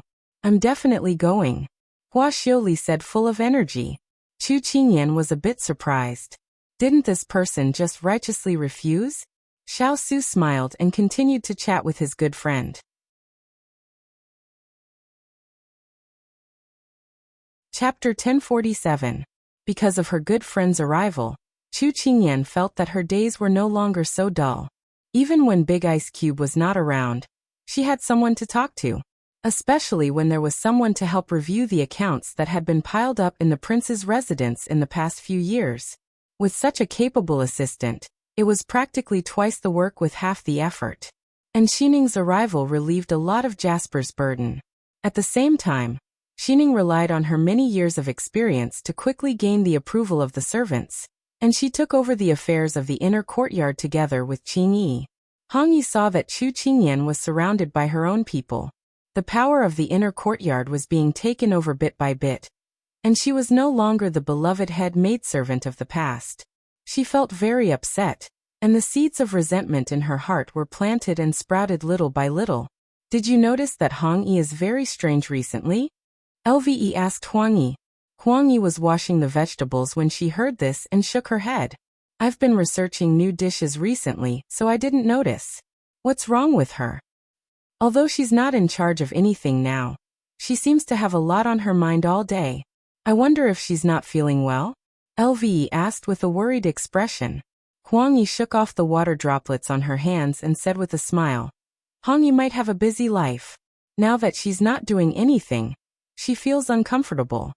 Lve could not find any other explanation, so she could only nod in agreement. "Perhaps. Lve, I have something to say, but I don't know if you're willing to hear it." Lve sensed that her tone was a little different from usual, and could not help but raise her head to look at her. At this time, Huang Yi had already walked in front of her with the vegetables. She said with a slightly serious expression, "In the future, stay away from Hong Yi. Perhaps she's no longer the Hong Yi we knew in the past. Or it could be said that all these years, they had never seen the real her." Lve looked at her in surprise. Huang Yi smiled at her, and then turned to leave. Lve was a kind person. Aside from her own duties, she rarely left the courtyard. Occasionally, she would help the sisters around her. She had a gentle personality, and was a good girl that was hard to come by. Huang Yi looked up at the blue sky. She hoped that Lve would not be involved in this whirlpool. Good people will be rewarded. As for the wicked, they would naturally be punished. She curled her lips in self-mockery and strode away. In the blink of an eye, the day of the Lotus Poetry meet had arrived. Chu Qingyan originally just wanted to dress up casually so as not to be impolite, but she didn't want to be blocked in the room early in the morning, trying on clothes one by one. Wow, Qingyan, you look good in anything. But this one is too plain, no. She is indeed a devastatingly beautiful woman. But this one isn't unique enough. Let's change it. This one is good.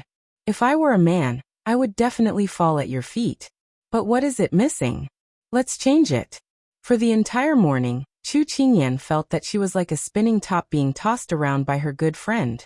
Until she heard the words, this one. Like the sound of nature, she was finally liberated. However, the other person did not let her go. She personally put on her makeup and tied up her hair. With this kind of tossing, another half an hour passed. I can finally understand why women spend so much time going out. The reason is to toss around. Chu Qingyan closed her eyes and let her fiddle with her. I guarantee that you will become the most stunning, most outstanding and most dazzling focus of attention. Wuxia praised herself as she worked. Chu Qingyan smiled awkwardly. Isn't it good for us to be invisible?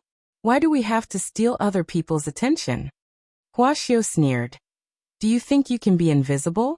You have the title of the King of England's fiancé. Wherever you go, you will be the center of discussion, okay? Can you have some self-awareness? Don't always think that you are just a little flower or grass. Chu Qingyan smiled helplessly. It's really troublesome. If I had known, I wouldn't have gone. It's too late. Wuxia withdrew her hand and took a step back. She smiled and said, My beauty, open your eyes and take a look. Chu Qingyan moved when she heard that. When the beautiful and moving appearance in the mirror fell into her eyes, she was a little startled. Was this her? Are you crying because of your beauty? Wuxia leaned over to look at her and giggled. I said that you definitely didn't dress yourself up seriously.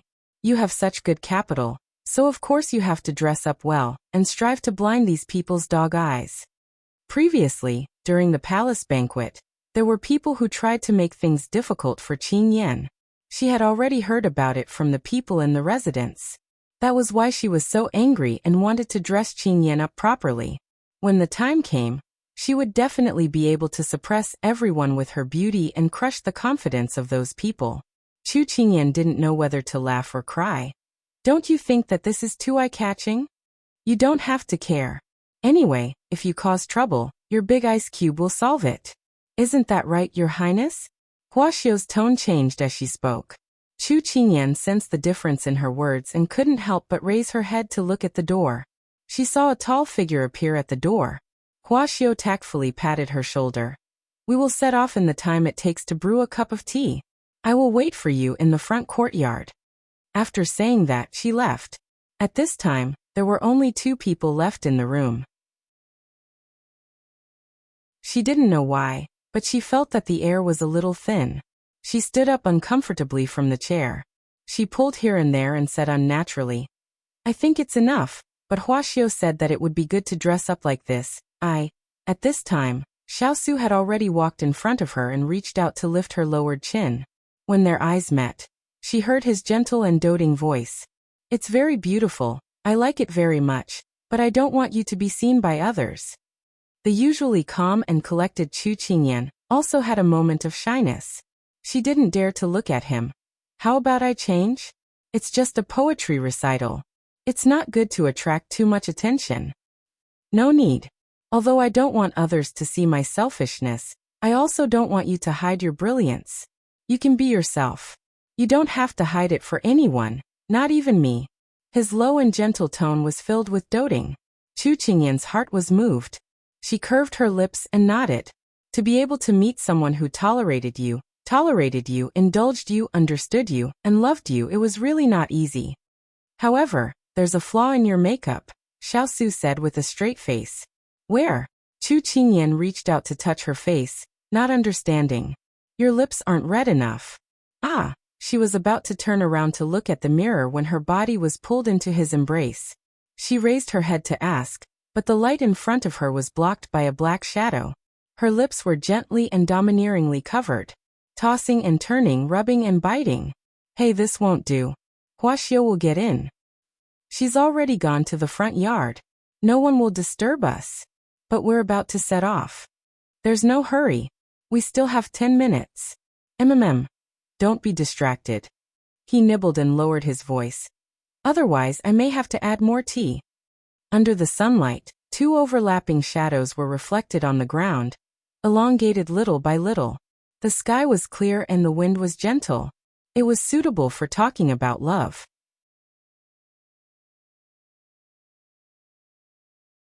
Chapter 1048.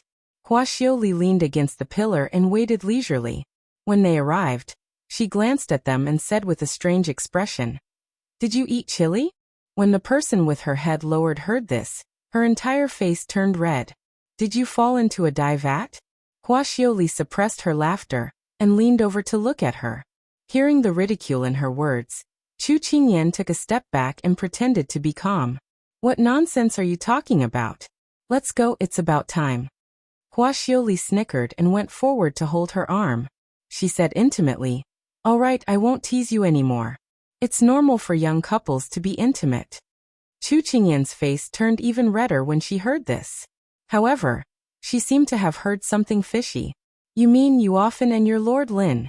She dragged out the last syllable and looked like she was about to say something, causing Xiao's smug face to freeze. Xiao blinked. "Qingyan, look, the weather is really good. It's perfect for admiring flowers, don't you think so?" Chu Qingyan knew that given her personality, she must have spent a lot of time with Lord Lin. Seeing that her ears had turned red, Chu Qingyan decided to let her off the hook for now. This would also solve her own crisis and prevent her from teasing her all the time. When the two of them walked out of the front door, they saw 3 carriages parked at the entrance and 2 men with outstanding figures and temperaments. "Why are there 3 carriages? Aren't there only 4 of us? Isn't 2 enough?" Xiao asked in confusion. Chu Qingyan was also puzzled. The carriages were very spacious. She, Xiao, and Xining could sit in one. Big Ice Cube and Lord Lin could also sit in one. "Because the person sitting with you isn't Ian," Xiao Su said and walked straight to Chu Qingyan. "What?" Xiao was confused. If she didn't sit with Qingyan, who would she sit with? However, the answer was already clear. Big Ice Cube. What about Xiao? Chu Qingyan was a little troubled. Xiao Su raised his eyebrows. "Isn't there still Feng Yi?" At this moment, Lin Fengyi walked over to Xiao. "Let's go." Xiao blinked her eyes. Seeing that the person who had forgotten his friends for the sake of his lover had already been taken away by her family's highness, she could only say, "Since that's the case, I'll reluctantly share a carriage with you." Xining and Jasper also came over. Xining smiled and said, "Then we will go to the last carriage." Thus, they were assigned to their respective carriages. Big Ice Cube, Feng Yi and Xiao are sitting in the same carriage and appearing at the same time. Is that okay? It wasn't that she was pedantic. Although Sichuan didn't have that many rules, the boundaries between men and women were still very strict. Master Lin was an important official of the court and a talented young man. He must be the daughter of a high-ranking official in the capital. Wouldn't this push Sichuan into the heart of the storm? Xiao Su glanced at her. "You think this was my idea?" Chu Qingyan frowned. "It wasn't Big Ice Cube. Could it be Master Lin?" "That's right. This morning he took the initiative to mention it." Xiao Su nodded. "Ah, why?" She didn't understand. "Maybe it's to block the peach blossoms," Xiao Su said indifferently. These days Feng Yi has been in and out of the palace and has attracted the attention of many officials. Even Imperial Father wants to be a matchmaker for him. It seems that he recognizes his ability and wants to keep him in the capital. So if he is bound by marriage, it will be easy for him to return to the capital and take up a post. Chu Qingyan frowned. So Master Lin took this opportunity to reveal Xiao Li's identity. First, it was to prevent the women at the poetry festival from having any ideas about him. Second, it was to secretly show that he has a master, so that His Majesty and those officials will give up on him. Xiao Su reached out and pinched her face. Very good analysis. Although she was happy to receive Big Ice Cube's praise, she still felt uncomfortable when she thought about it. But this way, isn't Xiao trapped in a pack of wolves, tigers, and leopards? These people are not easy to deal with. Master Lin's actions are very risky. Xiaosu raised his eyebrows. What do you think she relied on to be able to do well in the business world, no matter how crafty she is? It's nothing more than being able to discern people's expressions and be tactful. These women in the capital may have some tricks up their sleeves, but when faced with a crafty businessman, how can they win? That's right. Xiao can even deal with those crafty old foxes. How can he not deal with these little girls? She immediately relaxed and said with a smile, "It seems that I should be worried about those women who want to marry Master Lin." For Master Lin to think of this move, this matter must have already become a problem. Otherwise, with his personality, he would not have asked Xiao to do anything. It seemed that this matter was already a little tricky. As if he had seen through her thoughts, Xiaosu shook his head and sighed. You don't have to worry about Feng Yi. He just wants to take the opportunity to declare his sovereignty and let someone know that she is also in high demand. That's all. This brat had always wanted to marry Xiao, but she did not want to marry so early. So when he came to the capital and encountered this matter, he pushed the boat along with the current and fulfilled his wish. This also made it so that she would not be able to escape the title of Lin Fengyi's woman wherever she went in the future. Master Lin is so crafty. I didn't expect him to be like this. Chu Qingyan widened her eyes. She could not believe that such a cultured and refined person would think of such a move to force a marriage. It was simply too shocking. Seeing her shocked expression, Xiaosu could not help but think that if it were not for the series of unforeseen events, perhaps she would not be the young miss of the Chu family now, but his princess consort. He was thinking, should the wedding be held in the capital? Just as he was about to speak, the carriage had stopped. Masters, we have arrived at the Guqin and garden. Because Princess Huiyu was favored by the Sichuan emperor, he rewarded her with this garden in the capital. Princess Huiyu held many poetry gatherings, and most of them were held here. So when Chu Qingyan walked to the gate of the garden, she could not help but marvel at the size of the garden and the luxurious appearance it gave off. It is indeed a big deal. No wonder it is the garden of the current princess. Hua Xiaoli stood beside her and sighed a few times. But in Hua Xiaoli's opinion, this was all an empty appearance. It would be more practical to convert it into money. Usually, it is not bad when it is given by the imperial family. Lin Fengyi continued. Because there were many people in front of them checking the invitations, they stood and chatted for a while. It is indeed more magnificent than the houses in Jiangnan. I feel that anything with the words capital in it gives people a different feeling. It should be the aura of nobility. Hua Xiaoli said with her arms crossed. Chu Qingyan heard her sigh. Just as she was about to say something, she heard a rude voice. You really haven't seen the world. What a joke. As soon as the words fell, there was a roar of laughter mixed with some small sounds. Chu Qingyan raised her eyebrows. Did they think that they were Granny Lu visiting the Grand View Garden for the first time?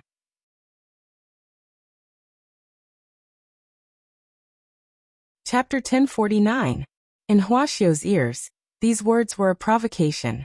She turned her head to look in the direction of the voice, only to see a few gorgeously dressed ladies standing not far from them, whispering to each other with handkerchiefs in their hands. The lady in the lead was looking straight at her with an unfriendly gaze. Hua Xiao was puzzled. She had just arrived. Who had she offended? Was it the hatred of killing her father or stealing her husband? There was actually someone who had such obvious enmity towards her? Chu Qingyan knew that she was not one to suffer losses. If someone respected her, she would respect them 10 times over. But if someone dared to offend her, she would haggle over the smallest details. It was very obvious that Hua Xiao was already preparing to make a move. Although she wanted to stop her from making a big fuss here, she did not want her good friend to be ridiculed for no reason. Thinking that there would probably be more storms inside, Chu Qingyan might as well let her make a fuss. At worst, she would come out and clean up the mess later. Hua Xiao suddenly said, "Who is that person?" Chu Qingyan had just returned not long ago, so she did not know her. She recalled that she had asked Jasper to investigate the ladies and madams in the capital, so that she could be of use in the future. She turned her head to ask Jasper. Jasper walked out and replied, "The daughter of the political governor, Xiangjin. Her name is Xiang Yue." The political governor, the right chief minister's assistant. Xiao pondered for a moment, then smiled at her good friend beside her. I can afford to offend her. Anyway, even if she could not afford to offend her, there was still Miser. At worst, there was still Qingyan's huge backing. At this moment, their group had already walked to the entrance of the courtyard and met with those ladies. Although Su embroidery is widely worn by the upper-class aristocrats, this is the first time I've seen such unfashionable Su embroidery. When passing by a few people, Xiao's line of sight casually swept over Xiang Yue. Then she casually said as she brushed past her. Among the people present, other than Xiang Yue, no one wore Su embroidery, so there was no need to think to know who she was talking about. Xiang Yue flew into a rage out of humiliation. What are you talking about? I asked someone to buy this high-quality Suzhou embroidery from Jiangnan. It's hard to get. What does a bumpkin like, you know? As soon as she finished speaking, the girl beside her also began to chime in. That's right. Why are you talking to a layman about this? It's a waste of time. Chu Qingyan looked at this domineering and arrogant confrontation. Although she wanted to help, she restrained herself because she saw that official Lin was not worried at all. Instead, he was looking into his sleeve with interest, as if he had a card up his sleeve. In business, she had been scolded by many people. To Xiao, this was just a small trick. She didn't care at all. There are records that the embroidery of the Song dynasty was done with fine needlework. 1 or 2 threads were used, and the needles were as fine as hair. Embroidery has the characteristics of flat, neat, fine, dense, harmonious, bright, smooth, and even. Among these, density means that the lines are arranged in a compact manner without showing any flaws. Look at your clothes. Do you have such an effect? Although these people were disgusted by this girl who came out of nowhere, when they heard her professional comments, they couldn't help but lower their heads to look at Xiang Yue's clothes. Indeed, although the lines were fine, it was still not up to the standard of Su embroidery. Xiang Yue also saw it. She saw that the attitude of the people around her had changed. She was anxious. Do you think we will believe whatever you say? We are not that stupid. Just because my family is the largest Su embroidery shop in Jiangxian, how about it? Xiao smiled at her very kindly. Chu Qingyan nodded in her heart. Xiao's family business was spread across various industries. In terms of food and clothing, she was an expert. To her, it was a piece of cake for her to give professional comments. Previously, Xiang Yue had been showing off that she had bought this beautiful and expensive set of clothes. Although the sisters around her praised her verbally, they didn't feel good in their hearts and didn't like her actions. Now that she had been exposed and it was just a defective product, they couldn't help but gloat. It was just that they couldn't show it on their faces. Xiang Yue couldn't hold her face anymore. She really didn't know what Su embroidery looked like. This was also her first time wearing it. However, she was humiliated in public, and it was in front of the man she liked. She stopped arguing with Xiaoli and turned to complain to Lin Fingyi, who was watching the show from the side. Lord Lin, please take a look. Such a vulgar and tactless businesswoman doesn't deserve to stand beside you. Scholars, farmers, businessmen, and businessmen. Scholars were the most glorious, while businessmen were the most lowly. Therefore, after hearing Xiao's words, Xiang Yue found a point to attack. However, she didn't choose to say it to Xiao. Instead, she said it to Lin Fingyi. In her opinion, this was a chance for Lin Fingyi to ignore Xiao and notice her. Long ago, her father had mentioned that there was a talented official in Jiangnan who was appreciated by His Majesty. Moreover, he was still unmarried. If she could marry him, her future would be bright. Therefore, she paid more attention to him. Once, she was lucky enough to meet him and fell in love at first sight. However, he had once hinted that he had a fiancée in Jiangnan, which made many officials retreat. Now that she saw the two of them coming down from the same carriage, she was sure that this person was the fiancé he mentioned. She felt that she wouldn't lose to this woman. She felt indignant and blurted it out. However, this woman wasn't a pushover, so she didn't go against her.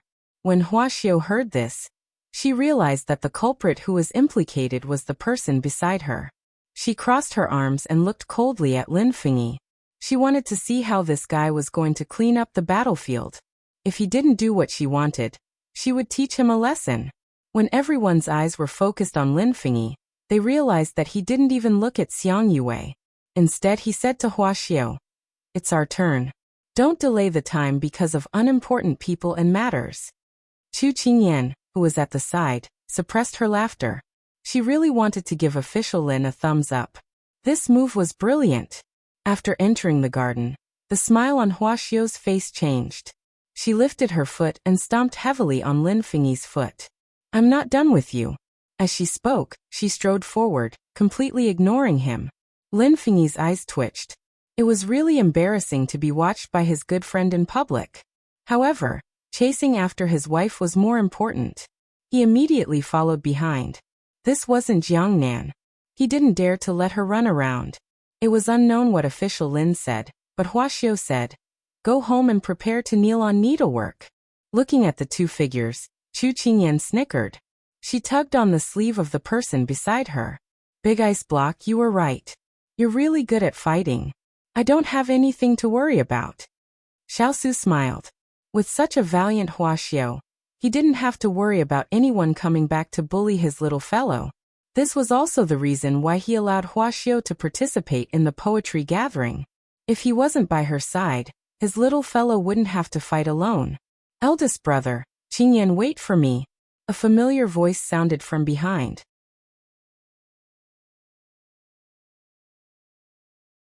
Chapter 1050. Chu Qingyan turned around and saw Xiao Ran bent over with his hands on his knees, panting. She was a little surprised. "Didn't you take a carriage? Why do you look like you ran all the way here?" Xiao Ran took deep breaths. After he calmed down, he slowly walked towards the two. "I went to the Wang Fu to look for you, but the guard told me that you had already left, so I rushed over here without stopping to rest." When Xiao Ran saw Chu Qingyan dressed in silver and red, he couldn't help but feel a little regretful. If Mu Fei hadn't called him over and said a lot of things before he left, he wouldn't have been delayed in picking up Qingyan. Chu Qingyan didn't know what he was thinking. She smiled and said, "It's fine. We were just about to go in. Let's go together." The beauty's smile was like a flower, making him forget the unhappiness on the way here. He immediately followed beside her and nodded happily. "Eldest brother, third imperial brother went to welcome the envoy 2 days ago. I don't know if his body can withstand the bumpy journey." Xiao Ran sighed as he walked. Xiao Su said faintly, "The path you chose, no matter how bumpy it is, you have to bear it yourself. Others can't interfere." Hearing his eldest brother say this, Xiao Ran was a little anxious. He immediately shook his head and explained, "Third imperial brother went because of me. I owe him." When he said this, Xiao Su and Chu Qingyan looked at each other and read the surprise in each other's eyes. Although there were only a few princes in the imperial family, they had never heard of Xiao Ho and Xiao Ran being so close. "Why did he go because of you?" Chu Qingyan asked in confusion. Xiao Ran cursed inwardly. If he said it, wouldn't he be exposed?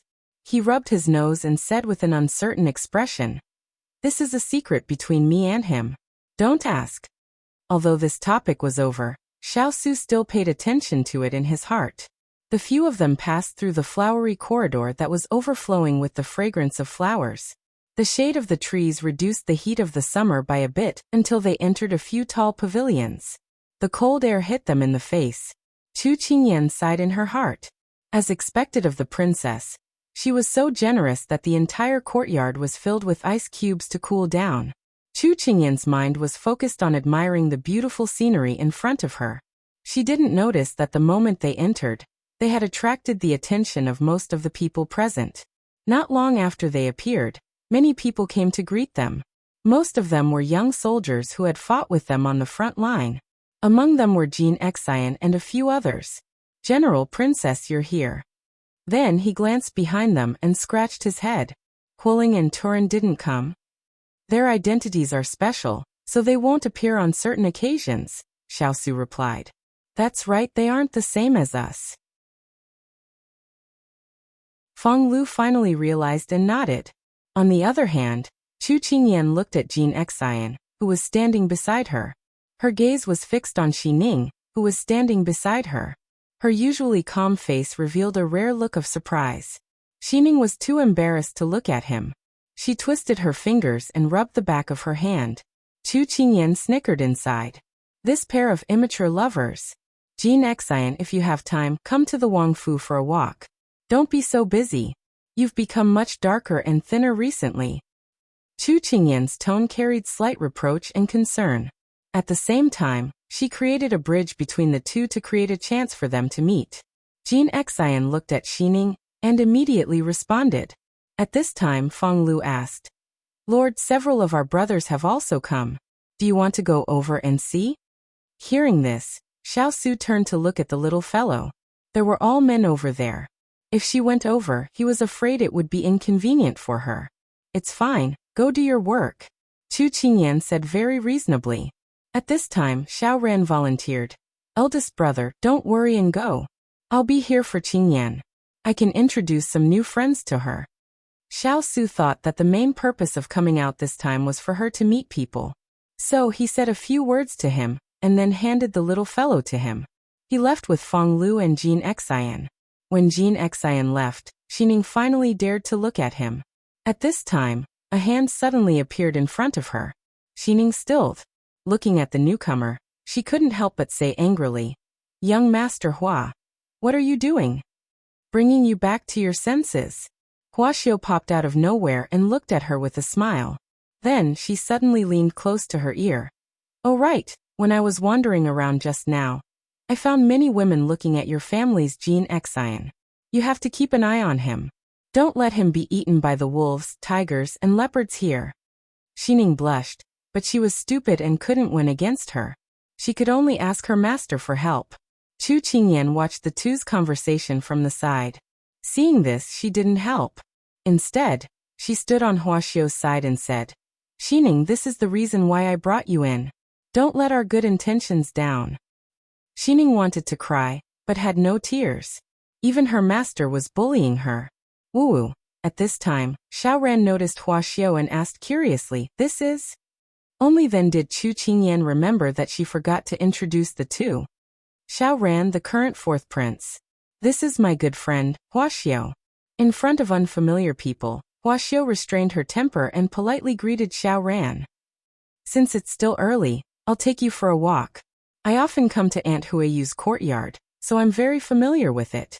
In order to leave a good impression in Chu Qingyan's heart, Xiao Ran took the initiative to take care of the girls. Okay. Xiao agreed. There was a beautiful scenery here and a handsome man accompanying her. If she didn't appreciate it, it would be a waste of the sleep she sacrificed when she woke up before dawn. Because the main character had yet to appear, the people who came gathered in twos and threes, chatting and laughing. However, it could be felt that their topic revolved around Chu Qingyan. Just now when Chu Qingyan came in, she was protected by the two brothers, Xiao Su and Xiao Ran. One was the current emperor's favorite prince, and the other was the recently rising and outstanding aristocrat, Lord. Just this treatment alone was enough to show that Chu Qingyan was different. Moreover, the conflicts between women came very suddenly and without reason. Sometimes it was because of the same clothes, and sometimes it was because one's appearance was better than the other's. Therefore Chu Qingyan, who was the most eye-catching in both appearance and status, was envied by all the women present. Mingzhu, isn't that His Highness the Fourth Prince? Why is he with that stinky girl from the Chu family? Yes. Isn't she the King of England's fiancée? But it seems that she is very close to His Highness. Since Xiao Ran came in, Jing Mingzhu's eyes followed him, but he couldn't see anyone else except for Chu Qingyan. She was already uncomfortable in her heart, and when she heard her sisters say this, she felt even more uncomfortable. She was obviously the one who liked him, so how could he be so close to Chu Qingyan? She had never seen His Highness the Fourth Prince show such an expression to her. The more she thought about it, the angrier she felt. Let's go and meet her. Jing Mingzhu flung the handkerchief in her hand and walked up with her head held high. When the women beside her saw that there was a good show to watch, they also excitedly followed.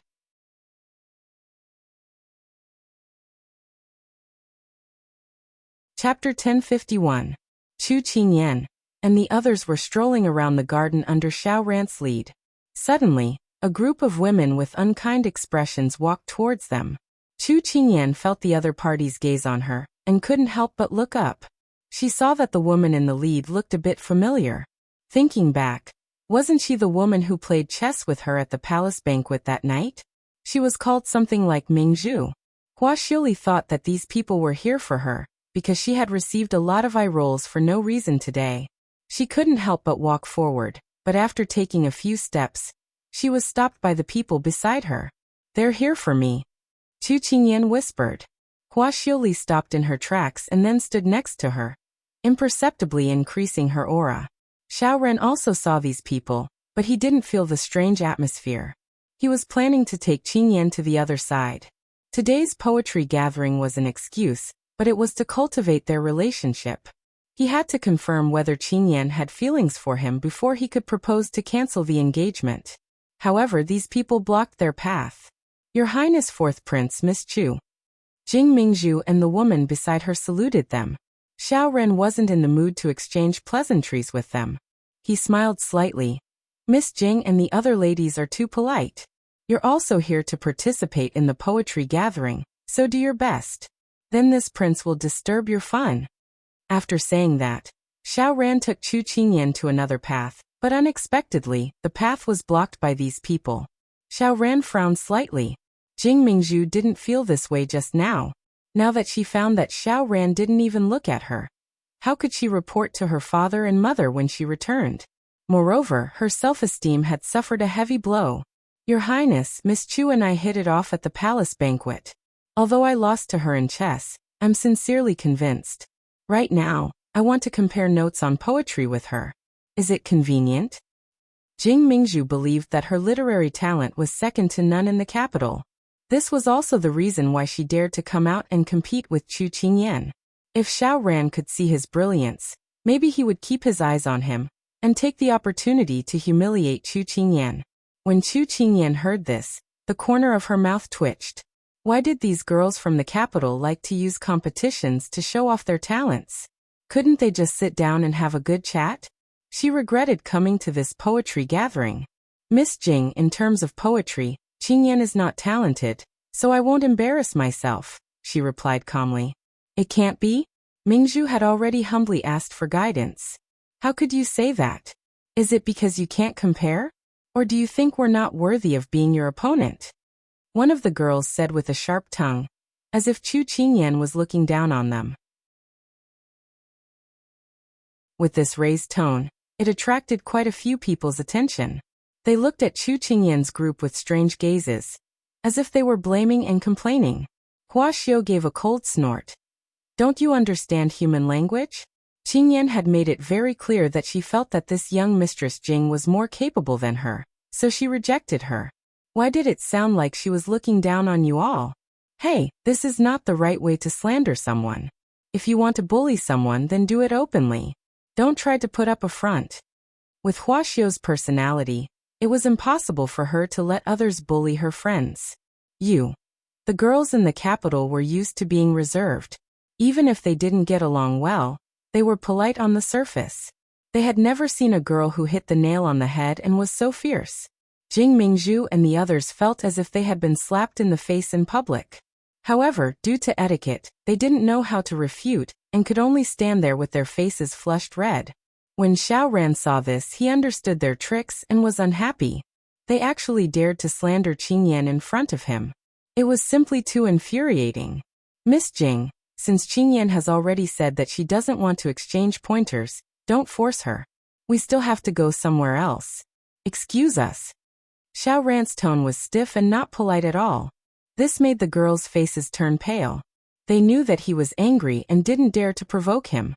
They immediately retreated a few steps and made way. Xiao Ran turned to Chu Qingyan and smiled. "Let's go. Aunt Huiyu has planted a lot of strange flowers and herbs. I'll take you to see them." As he said this, the group of people left in front of Jing Mingzhu and the others. Having lost so much face in front of His Highness the Fourth Prince, Jing Mingzhu's face was ugly and angry. The Chu family is just a declining family and has never been glorious. Why is Chu Qingyan favored by so many people? Not to mention the retired emperor and his majesty, even the King of England and His Royal Highness the Fourth Prince are very interested in her. It's really strange. One of the girls muttered. Do you still need to say it? Look at her bewitching appearance. As long as she waved her hand, countless men would fight to be the first to get close to her. I say. Before the other girl finished speaking, Jing Mingzhu glared at her and she kept quiet. Jing Mingzhu faced the girls and said with a gloomy expression, His Royal Highness the Fourth Prince is such an outstanding person. It can't be like what you say. It must be Chu Qingyan who is fawning over him. His Royal Highness the Fourth Prince saw that she is his future sister-in-law and couldn't refuse. Don't talk nonsense in the future. The girls looked at each other. Anyone with a discerning eye could see that His Royal Highness the Fourth Prince took the initiative to get close to her. Didn't he see that Chu Qingyan treated him very normally? However, Jing Mingzhu's father was the Minister of Rights. They couldn't offend her and could only agree. After Jing Mingzhu and the others left, a master and a servant appeared. Because the tall locust tree had blocked their figures, no one had discovered them. Yao Ruoying looked in the direction Chu Qingyan, and the others left and narrowed her eyes. Chu Qingyan, why can you become the consort of the King of England and receive preferential treatment from the Fourth Prince? A malicious look flashed across her face. She suddenly thought of a plan and slowly curled her lips. Since so many men revolve around you, then I'll let you have a taste of what it means to suffer the consequences of your own actions and lose your reputation. If His Royal Highness knew that you were so fickle, he might even divorce you. The more she thought about it, the happier Yao Ruoying became. Let's go to a crowded place to walk around. She recovered her gentle appearance and walked in the opposite direction with the servant girl. Chu Qingyan, just you wait. After the poetry competition, you will know how powerful I am. At this time, they had already walked far away. Chu Qingyan looked at the person beside her with a light smile. I didn't expect you to be so powerful. It seems that I don't need to make a move in the future. Those people who provoke me will be scared away by you. Xiao scoffed. This great ant has traveled far and wide for so many years. The roads that this great ant has walked are more than the salt that they have eaten. At this level, they still dare to talk nonsense in front of me. They must be tired of living. Lady Hua is really a heroine. You have the straightforwardness of a woman in the Jianghu. I admire you. Xiao Ran couldn't help but praise her. Chu Qingyan laughed at the side. Don't praise her. Who knows, her tail will start wagging. Xiao stuck out her tongue at her. Just as they were about to say something, they saw the crowd rushing in one direction.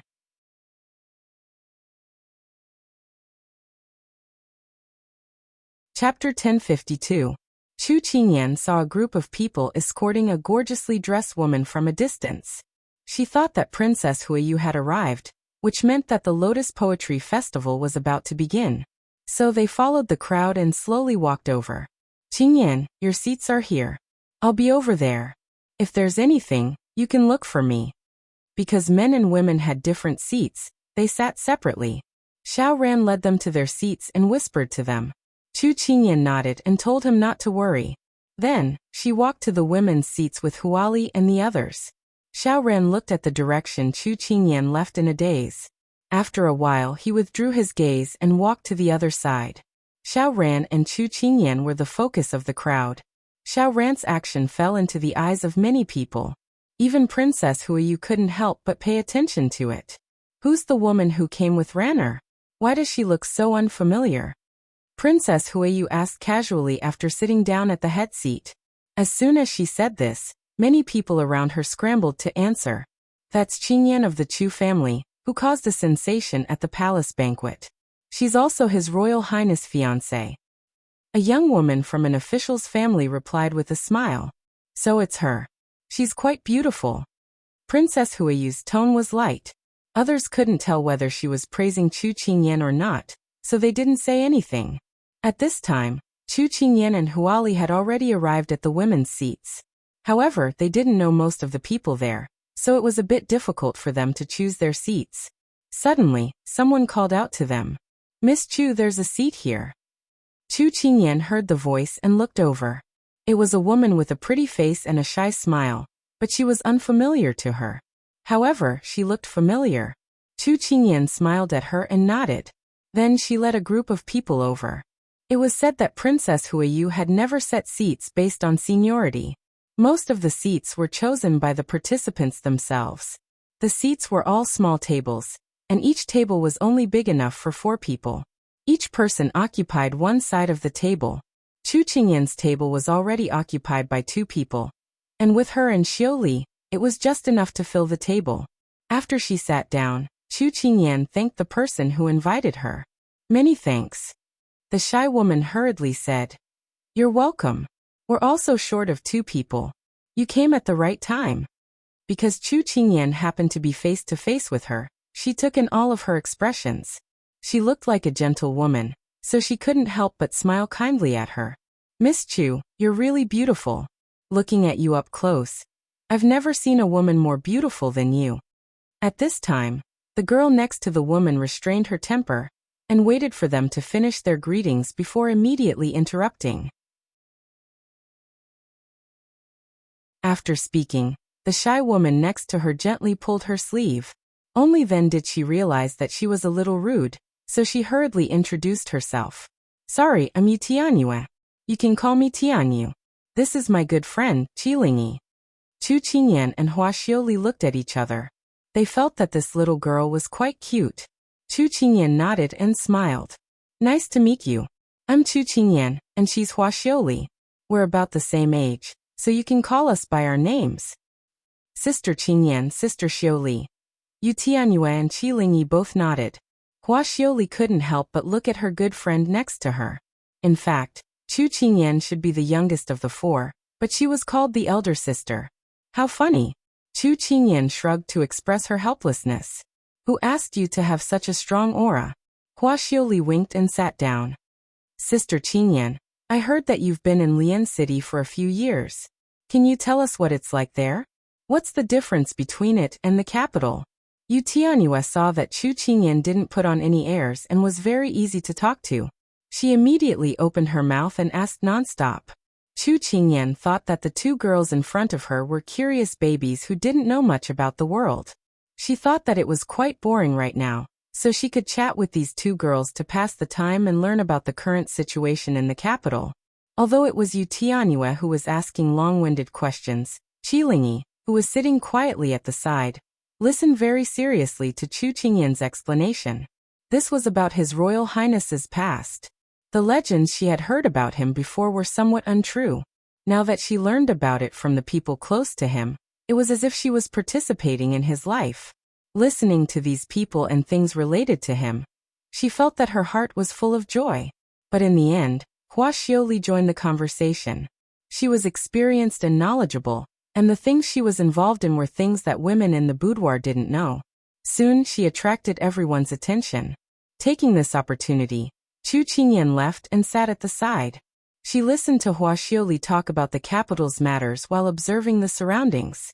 People who practice martial arts had sharper senses than ordinary people. Just now, she had already noticed that many people were looking at her, both openly and secretly. Some were kind, some were malicious. In short, it made her feel very uncomfortable. She felt a very sharp gaze fall on her. She quickly caught sight of the other party, and found that it was the organizer of the poetry meet, Princess Huiyu. Princess Huiyu met her gaze and was surprised. Then, the sharpness in her eyes disappeared, leaving only a faint smile. She even nodded at her, as if it was just an illusion. What's wrong? Hua Xiaoli took the time to ask her friend. The 2 maidservants opposite her were immersed in the interesting things she made up. Nothing. You guys are chatting quite happily. Chu Qingyan withdrew her gaze and said to her. Hua Xiaoli smiled and shook her head. She whispered, They haven't been out of the capital. They are amazed by the colorful world outside. Their horizons are too narrow. It's better for them to go out. Chu Qingyan smiled and looked at the 2 girls in front of her. She was quite touched. Noble girls like Qilingyi were taught the 4 books and 5 classics since they were young, and women should abstain from needlework. After they finished their studies, They would be married to a family of equal social status under the order of their parents. Then they would abide by the 3 obediences and 4 virtues, and would be a good wife to their husbands and children until they died of old age. Although this kind of life was stable, it was like a marionette without independent thought. If they were lucky enough to marry into a good husband's family, then they would be happy for the rest of their lives. However, men were allowed to have 3 wives and 4 concubines. It was a blessing to have many children, so most men did this. Women looked harmonious and beautiful on the surface, but in fact, they were secretly sad and had nowhere to vent. However, in her eyes it was unfortunate. But to others it might not be, because their thoughts were not the same. I heard that His Royal Highness is also coming to participate in the poetry gathering today. Why haven't I seen him yet? Yu Tianyue asked curiously. Qi Lingyi heard this name and her heart trembled. She couldn't help but look at Chu Qingyan, waiting for her answer. Chu Qingyan looked around. Indeed, she didn't see anyone. She casually said, "He was still here just now. Maybe he was hiding in a corner to discuss something with his colleagues." Chu Qingyan's casual and teasing words sounded intimate. This made Qi Lingyi feel envious. At this time, a servant girl stood up and sang, "Ladies and gentlemen, please sit for a moment. The poetry gathering is about to begin."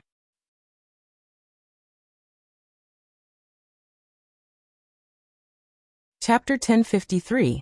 Everyone's attention was immediately attracted by the singing. At this time, Princess Huiyu, who was sitting on the high seat, raised her hand. As a princess, her prestige was released, and the scene suddenly quieted down. Today, this imperial concubine is very happy to be able to invite the capital's young talents, young masters, and beautiful ladies to participate in this imperial concubine's poetry gathering. Normally, everyone doesn't have much entertainment, so this imperial concubine decided to invite everyone here to recite poems, play the zither, and paint together. As long as this time is not wasted, it will be fine. Princess Huiyu made the opening speech, and everyone expressed their approval and praise. Hearing everyone say that she was kind, considerate, and talented, Princess Huiyu was proud in her heart, but she still had a kind and gentle smile on her face. Well, since the theme of today's party is lotus appreciation, how can we miss such an important role? Come, draw the curtain. Princess Huiyu waved her hand, and 3 or 4 guards walked to the towering curtain at the side. They pulled the long string in their hands, and the curtain fell down. A cool summer wind blew, faintly carrying the fragrance of lotus. And then everyone saw the beautiful scenery covered by the curtain. There was no end in sight to the lotus flowers, pink and white, waiting to bloom. They were like shy young girls in full bloom, standing gracefully on the surface of the pond. The lotus leaves were bunched together, spreading out in layers into the distance. Egrets were flying low in the air, creating a refreshing and elegant scene. Princess Huiyu smiled and said, "I sent people to plant these last year. It took a year, and they finally bloomed today. I can't wait to invite everyone to enjoy it together." "Princess, you're so considerate. We're very honored to enjoy it together with you," everyone exclaimed one after another, which greatly satisfied Princess Huiyu's vanity. Are all the people in the capital so hypocritical? I feel that they're even better at talking nonsense than us businessmen. Xiao twitched the corner of her mouth. She couldn't stand the flattery. Chu Qingyan curved her lips and said, "When in Rome, do as the Romans do. Just keep it in your heart and don't show it, so as not to scare people." She turned her head and saw the 2 girls at the same table looking at her with wide eyes. She couldn't help but touch her head. Forget it, it's better to talk less. Now everyone can walk around and admire the lotus flowers. There is a chessboard and a guqin in the nearby pavilion. Feel free to play with them. However, since this queen has organized this event, there must be a reason for it. How about this? Within the time it takes for a stick of incense to burn, everyone can compose a poem or a painting using the lotus flowers. This queen will pick out the best poem and painting and reward them handsomely. What do you think? Princess Huiyu's words were echoed by the crowd. Princess Huiyu nodded with satisfaction. Then she ordered the servants to bring her writing brush, ink and paper. Xiao saw the extra brush, ink, paper and inkstone on the table. The corner of his eyes twitched. I can calculate the accounts, but forget about reciting poems. Qingyan, you can make 2 copies later. Just write my name on one of them.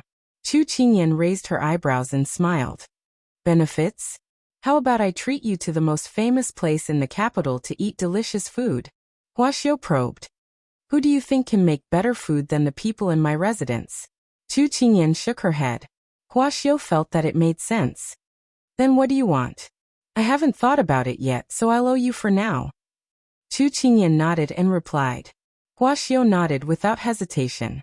Qi Lingyi and Yu Tianyue felt as if they were looking at flying immortals from outer space when the 2 people in front of them talked about cheating without any hesitation.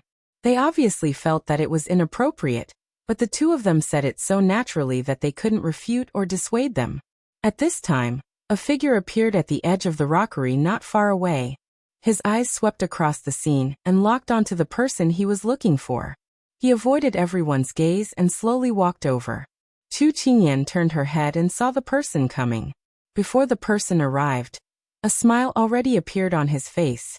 Qi Lingyi was seriously thinking about it when she suddenly felt that Chu Qingyan's expression had changed. Although she was still smiling, her smile was even brighter than before. Furthermore, Chu Qingyan's gaze went past her and looked behind her. Qi Lingyi could not help but turn around to look. She saw a tall black figure appear in front of her eyes. His movements were elegant and his temperament was noble. He wore a mask on his face and only a pair of deep eyes could be seen. It made people lose their minds when they saw him. I have to go to the military camp for something. Can you do it alone? Xiao Su only had eyes for his little fellow. He directly walked to her side and used the tall potted plants to hide his figure, as he asked in a low voice. If you have something to do, then go ahead. I still have Huaxiao here, so don't worry. Chu Qingyan very considerately shook her head. Xiao Su nodded and turned to leave smoothly. He came and left in a hurry without taking away a piece of cloud. However, Qi Lingyi was stunned and her mind was in a mess. Chu Qingyan didn't notice that something was wrong with Qi Lingyi. After watching the big ice block leave, her eyes fell on the lotus flowers not far away. She listened to her friend who came back from a walk by the river to pass the time. The lotus flowers in Jiangnan are so beautiful. The ones here are so malnourished that they bloom too small. At this time, Xiaoren also ran over with his poem in his hand. He wanted Chu Qingyan to help comment on it. After being attacked by Xiaoren and Huaxiao in the courtyard, Jing Mingzhu was resentful. At this time, seeing that Xiaoren and Chu Qingyan were so close, the resentment in her heart deepened. She looked at the painting under her pen, and suddenly had an idea in her mind. A trace of complacency flashed through her eyes. She took the painting that she had just finished and walked to Princess Huiyu. She smiled sweetly and said, "Aunt, what do you think of my painting?" Jing Mingzhu's father married the sister of Commandery Prince Li, who was also Princess Huiyu's sister-in-law. Therefore, Jing Mingzhu was Princess Huiyu's niece. Jing Mingzhu was very popular with Princess Huiyu. At this time, she asked someone to take the painting. She looked at it carefully and nodded. "Mingzhu, your painting skills have improved a lot." Jing Mingzhu said modestly, "It's not as good as Aunt's painting skills. I want to give it to Aunt, but I feel that something is missing." Princess Huiyu smiled and said, "You are so considerate. Look carefully. It would be better if you could add a poem or 2 in this blank space."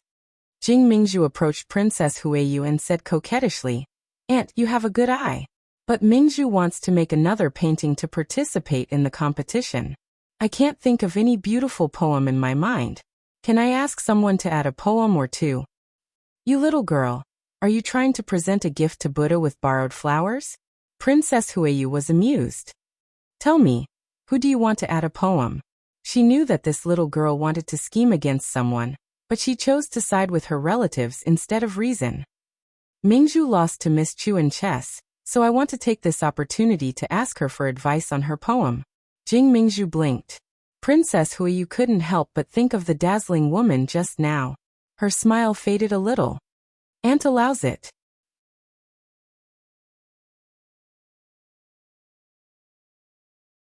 Chapter 1054. Everyone had already left the banquet to admire the flowers, and prepare to write poems and paint. Chu Qingyan's two little girls had also walked to the side of the pool not far away, leaving only her and Xiao. At this moment, a person who looked like a eunuch suddenly walked to a few tables and asked in a loud voice, "Is Miss Chu here? The princess wants you to come forward and answer." This loud shout attracted the attention of the people nearby, and they all looked in the direction of Chu Qingyan with different expressions. The eunuch followed the line of sight of the crowd and quickly found her. He walked to her table and bowed politely. "Miss Chu, the princess wants to see you." She had already heard the loud shout just now, but she was a little unhappy. This person knew where she was sitting, and he was clearly trying to attract people's attention. She smiled and nodded without revealing anything. "Thank you, eunuch." When she stood up, Xiao pulled her sleeve and whispered, "I'll go with you." Chu Qingyan looked up and saw that most people were approaching the main stage. After weighing the pros and cons in her heart, she nodded. Xiao smiled and said, "Don't worry, my aunt is very nice. I'll go with you and see why she wants to see you." Chu Qingyan's lips twitched, and her smile was very faint. As she walked, she deliberately slowed down her pace and analyzed the situation. She and Princess Huiyu had never met before, so it could be said that they didn't know each other. When Big Ice Cube came to participate in the poetry competition, he didn't mention this person much. It could be seen that he didn't have a deep friendship with this princess. So, it seemed that Princess Huiyu either heard about her and wanted to see her, or she heard someone's words and wanted to make things difficult for her. However, after observing the princess's speech and behavior, she was more inclined to the latter, and became vigilant in her heart. Those who wanted to watch the show didn't mind it, and the crowd gathered around them. Some were watching the show, some were gloating, and some were gossiping. There were all kinds of people with different expressions. Chu Qingyan followed the eunuch and walked to Princess Huiyu. She bowed respectfully, and no one could find anything wrong with her. When Chu Qingyan walked over, Princess Huiyu had already secretly sized her up. Her appearance was very good, and she was the most outstanding woman she had seen in recent years. "You're Qingyan from the Chu family? I heard Miss Mingzhu talk about you. You're good at dancing and chess. You're really skilled in both literature and martial arts. After so many years, I haven't heard of such an amazing girl." Princess Huiyu said with a fake smile. Chu Qingyan did not feel that there was anything to be happy about.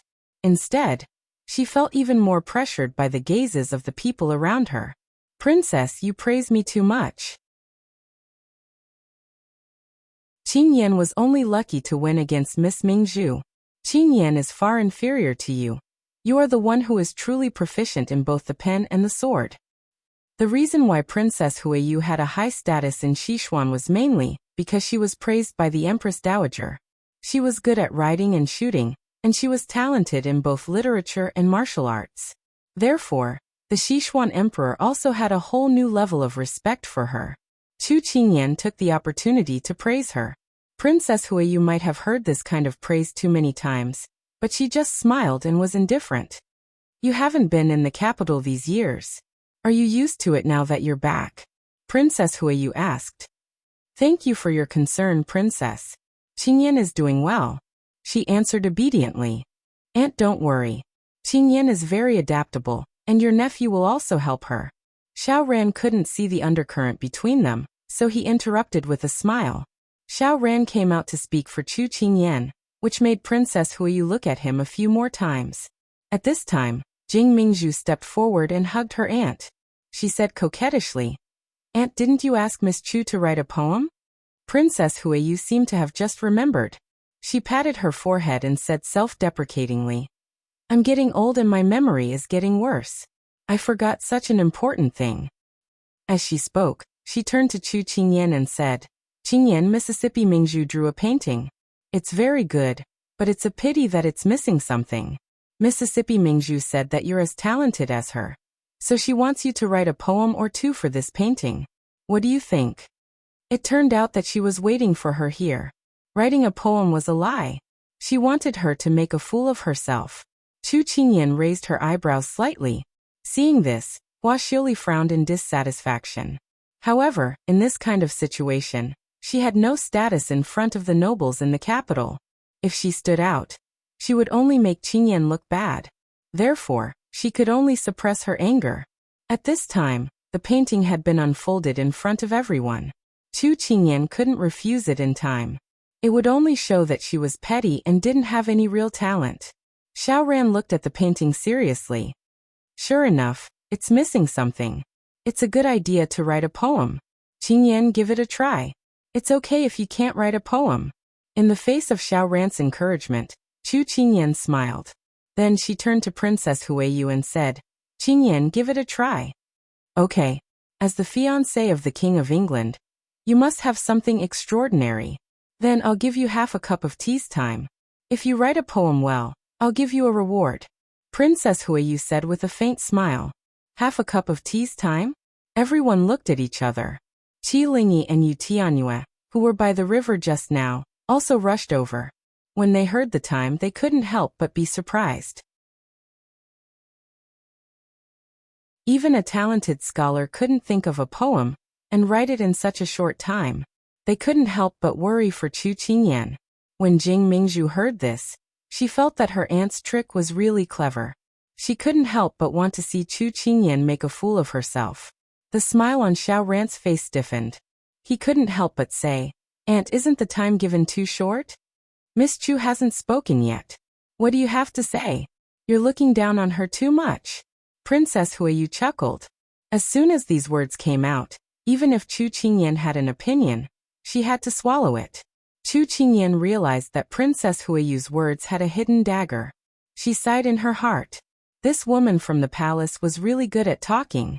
She could praise you to the sky at any time, but her purpose was to make you fall even more miserably. Xiaoran turned to look at Qingyan. Seeing that she didn't show an embarrassed expression, he felt a little relieved and stopped talking. Then let's start now. Princess Huiyu waved her hand, and someone came out to start the timer. Qingyan walked out with a decent smile on her face. You don't have to trouble yourself. Qingyan has already thought about it. So fast. Not only Princess Huiyu, but everyone present was surprised. However, seeing that Qingyan didn't seem to be joking, everyone restrained their surprise and wanted to see how Qingyan would deal with it. However, Princess Huiyu soon smiled. Miss Chu is really smart. Good. Come, prepare the ink, paper, and inkstone. When Xiao heard her good friend's words, she secretly sighed in relief. However, she didn't know that Princess Huiyu still had a trick up her sleeve. In this way, regardless of whether Qingyan's poem was good or not, if her handwriting wasn't good, people would have a reason to criticize her. What a cunning old fox. She complained in her heart. Qingyan walked to the table prepared for her. Looking at the painting on the table, she raised her eyes to look at Jing Mingzhu. The corner of her mouth slightly raised, and a trace of ridicule flashed through her eyes. Then, she lowered her head and picked up the brush.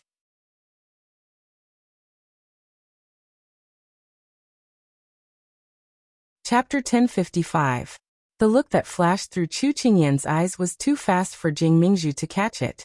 However, she was sure that Qingyan was looking down on her, although the anger in her heart was soon replaced by coldness. Let her be complacent for now.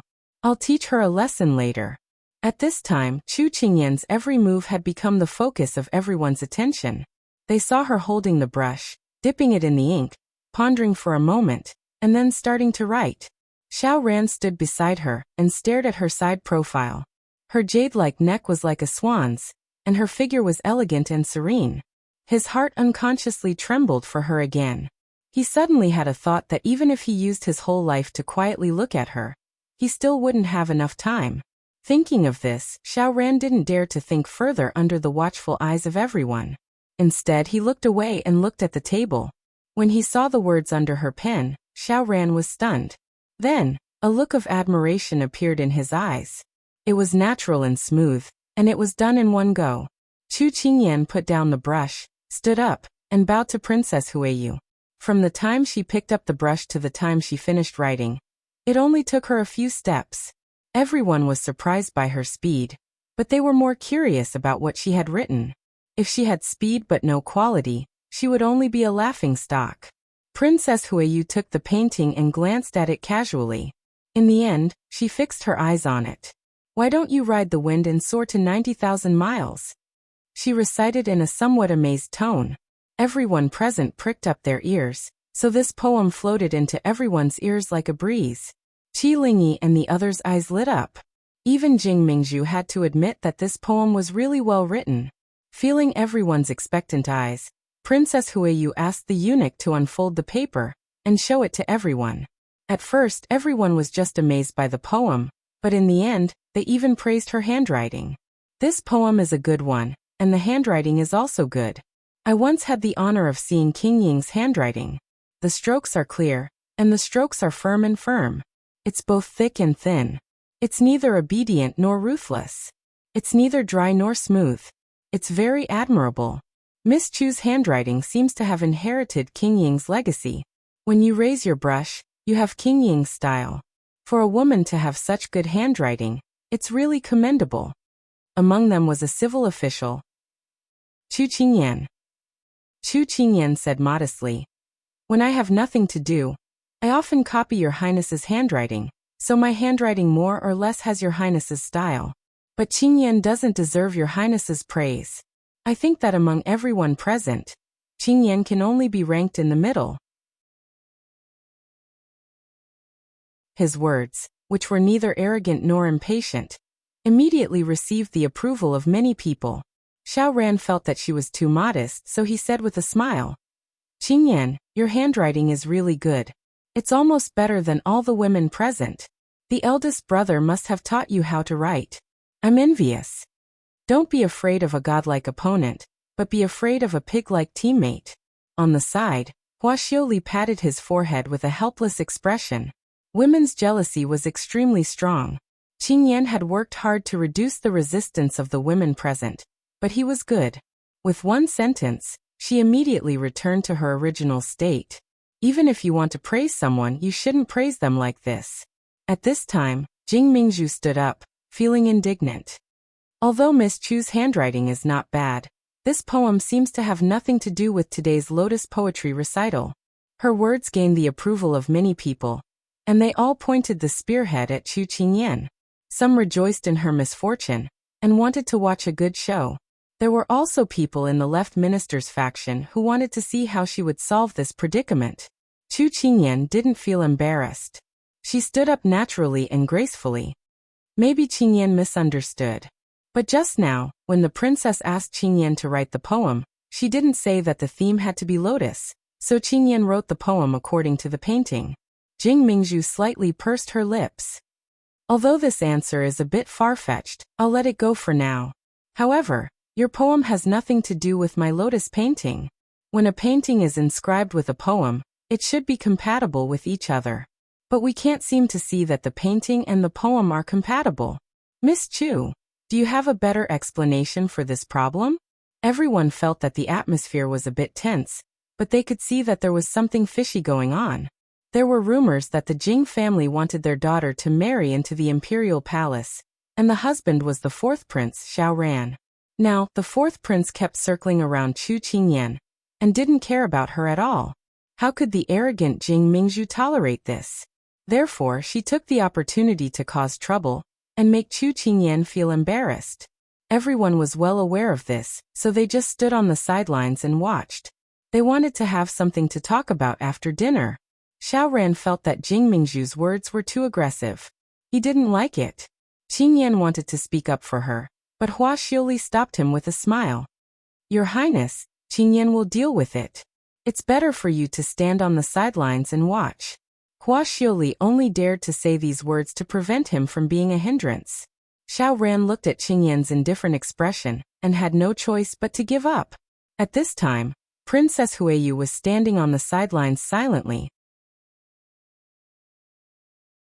She wanted to see what Chu Qingyan would say. At this time, Chu Qingyan smiled elegantly at the people present. The beauty was so pleasing to the eyes. Everyone was immediately attracted to her. Following that, Chu Qingyan looked at the painting that had been spread out by the servants. Her voice was gentle as she said, "I can understand young Mistress Jing's doubts. In her eyes, the lotus flower is the most important thing. I also think that her painting is very lifelike and very vivid. However, My focus may be on the red-crowned crane standing in the water. Everyone desires to have wings, to reach heights that they can't reach. My heart was moved, and so I wrote this poem. If there are any parts that are not written well, please forgive me. Her words were neither servile nor overbearing, and every line was reasonable. Everyone was convinced, and there were even some who admired her because of her expression. If she was not broad-minded, she would not be able to write such a heroic poem. On the other hand, Jing Mingzhu seemed to be a little petty. Seeing that the situation was very clear, Princess Huiyu didn't want to embarrass her niece, so she began to smooth things over. She praised Chu Qingyan a few times and rewarded her with some gold, silver and jewelry. Then, she let the people disperse and continue to play. This matter came to an end. Chu Qingyan and Hua Xiuli returned to their seats. I think that these noble ladies and gentlemen usually don't have any fun. They just love to gossip and find trouble for others. If it was me, they deserved to slap their own mouths. Hua Xiuli didn't care about Xiao Ran at all. She rolled her eyes and ridiculed. Different places raise different people. Anyway, you won't be staying in the capital for long. Don't worry about it. Chu Qingyan patted her hand gently. At this time, Qi Lingyi and Yu Tianhua also gathered around and expressed their concern and admiration. Chu Qingyan responded to them with a smile. At this time, Hua Xiuli asked, Qingyan, what did you mean by that sentence just now? What? Why don't you ride the wind and soar 90,000 miles in the sky? She recalled. It means that you're very capable. Why don't you fly to the sky? Chu Qingyan replied very sincerely and innocently. Puftaha. I knew that with your temperament, you wouldn't let that Jing Mingzhu take advantage of you. Ha ha ha. Why don't you fly to the sky? Ah ha ha ha. This sentence is really awesome. It's so funny. Hua Xiuli held her belly and laughed.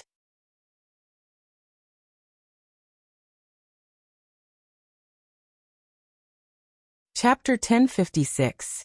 With Chu Qingyan's explanation, Qi Lingyi and Yu Tianhua were both dumbstruck. Xiao Ran, on the other hand, had a look of surprise. He grinned and said, Qingyan, why do you have so many fallacious arguments? But when I hear it, I feel that it's very interesting. I can only say that you did it beautifully, cursing people without using any vulgarities. Chu Qingyan spread her hands, expressing her helplessness. There's no other way. Who told them to provoke me, so I can only fight back? Hua Xiuli gloated as she interjected. Actually, if it wasn't for the fact that she didn't want to make too many enemies, Qingyan could be even more ruthless.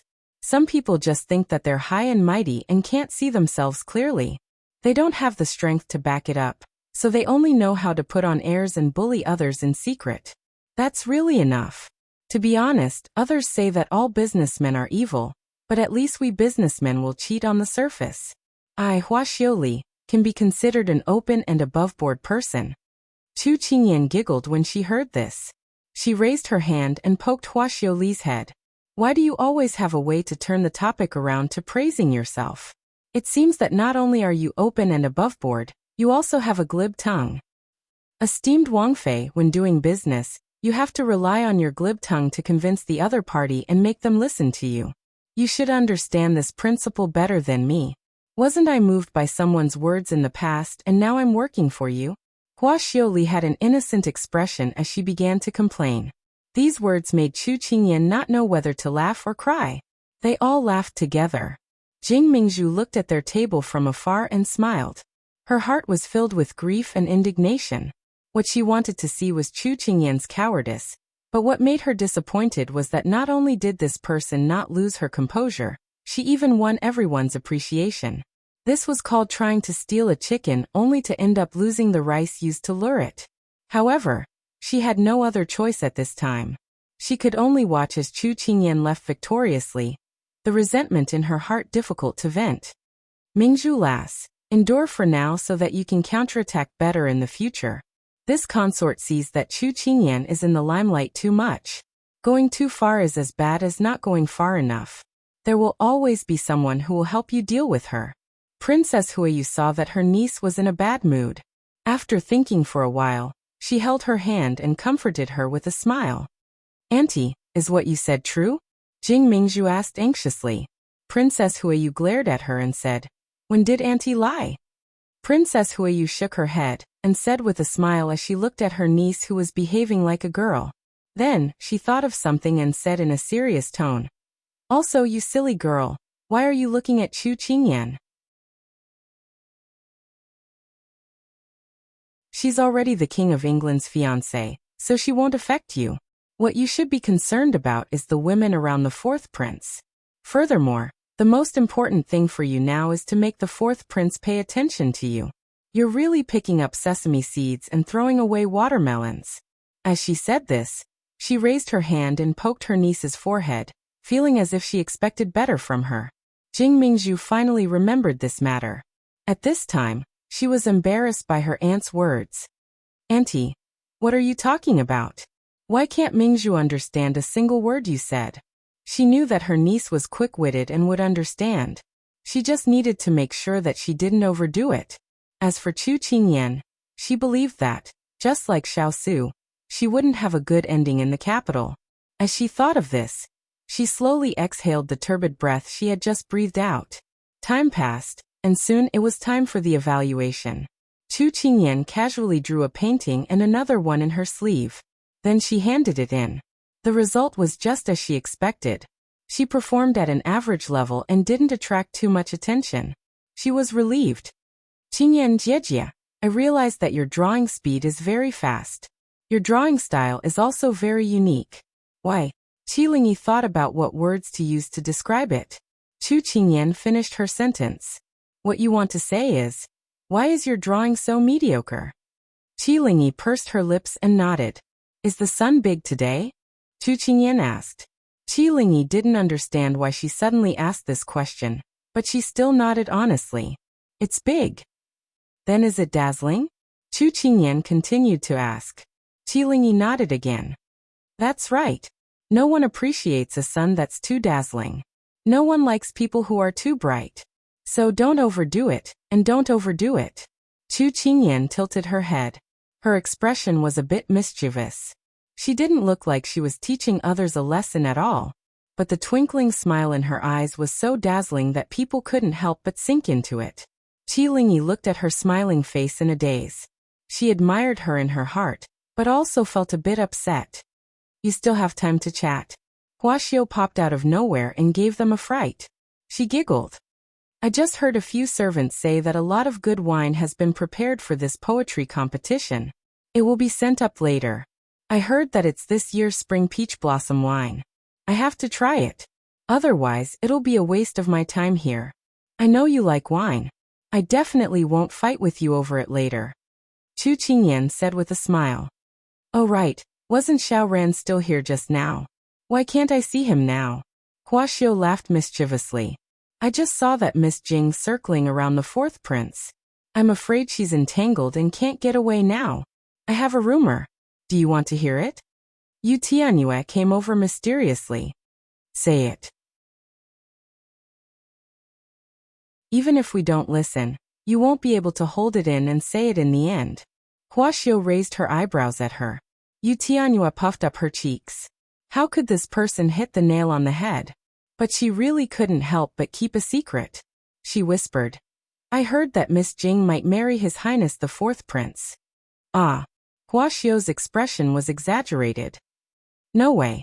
That's too ridiculous. It's all over the circle now." Moreover, Miss Jing didn't defend herself when she heard this rumor. Everyone said that she tacitly agreed. Yu Tianyue saw that they didn't believe her and couldn't help but sound a bit anxious. Chu Qingyan focused and said, "I haven't heard Xiao Ran mention it. But it's better not to participate in this kind of discussion if both parties haven't confirmed it. After all, it's related to both parties' reputations." As soon as these words were spoken, everyone present expressed their agreement. Huaxiu chuckled. "Little sister Tianyue, if you have nothing to do, go admire the flowers and draw some grass. Don't indulge in those rumors. Study hard and improve every day." Yu Tianyue knew that the other party was right, but she hesitated and asked, "What does improve every day mean?" She could understand if she studied hard, but she was a bit confused about improve every day. This was because she thought of the poem that Chu Qingyan had written for Jing Mingzhu. Could it be that she wanted her to ascend to heaven? Wasn't that scolding her? Hua Xiao let out an ah and scratched her head. She asked her friend, "What does it mean?" She had learned this from Qingyan. It means to work hard and be positive. Chu Qingyan shook her head and smiled. Only then did Yu Tianyue relax and accept Hua Xiao's advice. Just as they were talking, the words "here's the wine" attracted everyone's attention. Hua Xiao rubbed her fists and elbowed the person beside her, revealing her small sharp teeth. "Last time, Your Highness stopped you from drinking with me. This time, you won't be able to escape."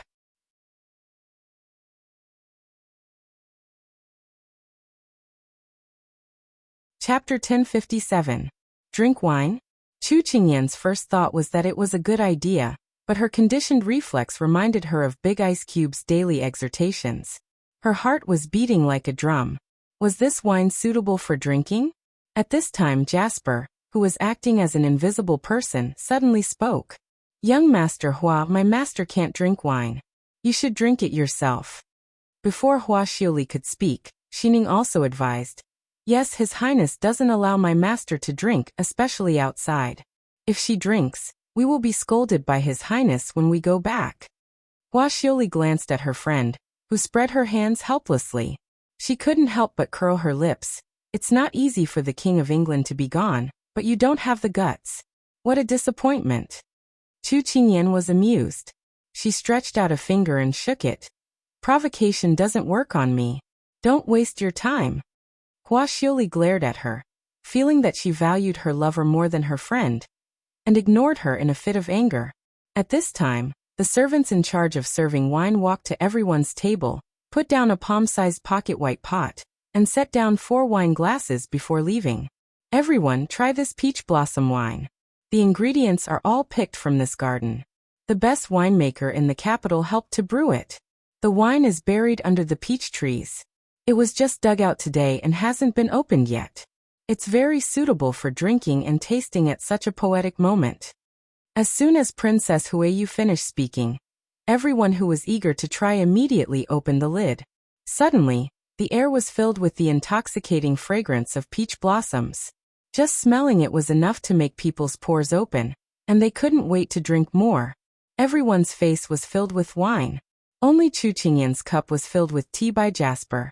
Chu Qingyan glanced at Qilingyi and Yu Tianyue next to her. Even in front of them, there was peach blossom wine with a clear color. She couldn't help but feel depressed. Just now, he had been mentally preparing himself to just drink tea. After all, it was all water and there was no difference in essence. However, when everyone else was the same and only he was unique, he felt that something was wrong. At this time, Yu Tianyue picked up the wine and found that Chu Qingyan was staring at her tea in a daze. She couldn't help but ask, "Sister Qingyan, why doesn't His Highness allow you to drink?" "I'm not sure." Chu Qingyan shook her head bitterly. Qilingyi thought for a moment and asked, "Is it because you can't hold your liquor that His Highness doesn't allow you to drink? However, this peach blossom brew isn't strong at all. It's very mild, just like drinking fruit tea." Chu Qingyan sighed and shook her head. "His Highness, everything is good, but he doesn't let me touch anything related to wine. He can't even make wine balls, let alone this peach blossom brew." Listening to Chu Qingyan's pitiful tone, Yu Tianyue and Qilingyi both expressed sympathy.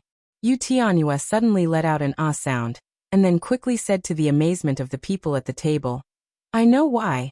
His Highness must not like women to drink, so he doesn't let Sister Qingyan touch the wine." As soon as these words fell, Qilingyi, who was just about to bring the cup to her lips, suddenly stopped.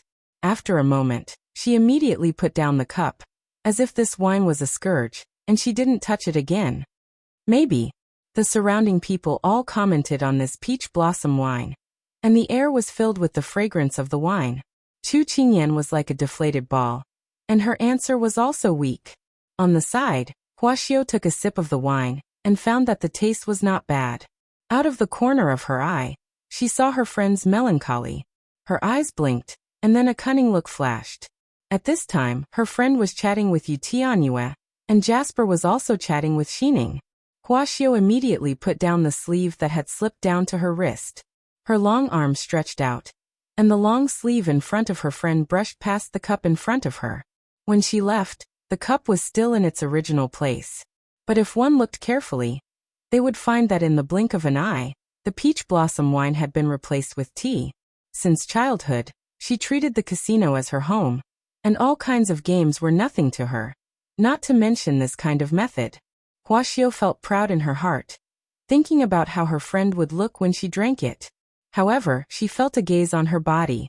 She frowned and unexpectedly looked back, just in time to meet Qilingyi's evasive gaze. Xiao was a veteran in the business world. Every movement of hers had her own imposing manner, so she could suppress those old and cunning partners or opponents. So that glance just now made Qilingyi's heart tremble slightly, and she bit her lips with fear in her heart. Seeing that it was her, Xiao dispersed the imposing manner in her eyes. She did not notice that something was wrong with her, and winked at her, indicating that she should keep it a secret and not tell Qingyan. Qilingyi understood her meaning after a while and nodded without thinking. Originally, she did not want to tell Qingyan. If what Tianyu guessed was true, then wouldn't the drunk Qingyan be tired of the King of England? But when Xiao withdrew her gaze with satisfaction, Qilingyi's heart began to feel conflicted. How did she become like this? Why did she have the thought of gloating? At this time, Qingyan and Yu Tianyue's mouths were dry from talking, and they picked up the cup and drank it without looking at it. The mellow taste entered their throats. At first it was slightly sour, but in the end it was sweet, and the fragrance lingered in their lips and teeth. Qingyan instantly widened her eyes. This is the first time I've drunk this kind of tea. The taste is very unique. Jasper, give me another cup. After saying that, Xiao held her belly and laughed, which made Qingyan puzzled. Tea? Haha, you can't even distinguish between wine and tea? Your tea is with me. Xiao laughed until tears came out of her eyes, and she raised the cup in her hand and shook it at her. Qingyan's mouth twitched. You changed my cup? Jasper and Xining stared blankly at Xiao, their eyes filled with shock. Xiao nodded generously. That's right. If it wasn't for me, would you have the chance to drink this peach blossom wine? Come, I'll fill it for you. Drink with me. It's boring to drink alone. As she said that, the cup was filled. Jasper and Xining didn't even have the time to stop her. Qingyan looked at the fragrant wine and struggled in her heart. But at this time, Xiao picked up the cup and stuffed it into her hand. In any case, you've already drunk it, so this cup won't make any difference. Besides, this wine is so mild. I usually drink it for fun, so I won't get drunk at all. Also, your highness won't find out. I can guarantee you, so you can rest assured. Qingyan thought, that's the case. The barrier in her heart suddenly broke through, and she no longer held back. She raised her cup and clinked it with her good friends, and then drank it in one gulp. Xiao was a little uncomfortable with her forthright manner. Although she felt that her good friend's expression was a little strange after drinking the first cup, she didn't think much of it and happily drank it. Xining and Jasper silently reflected on their mistakes. It would be hard to explain when they went back.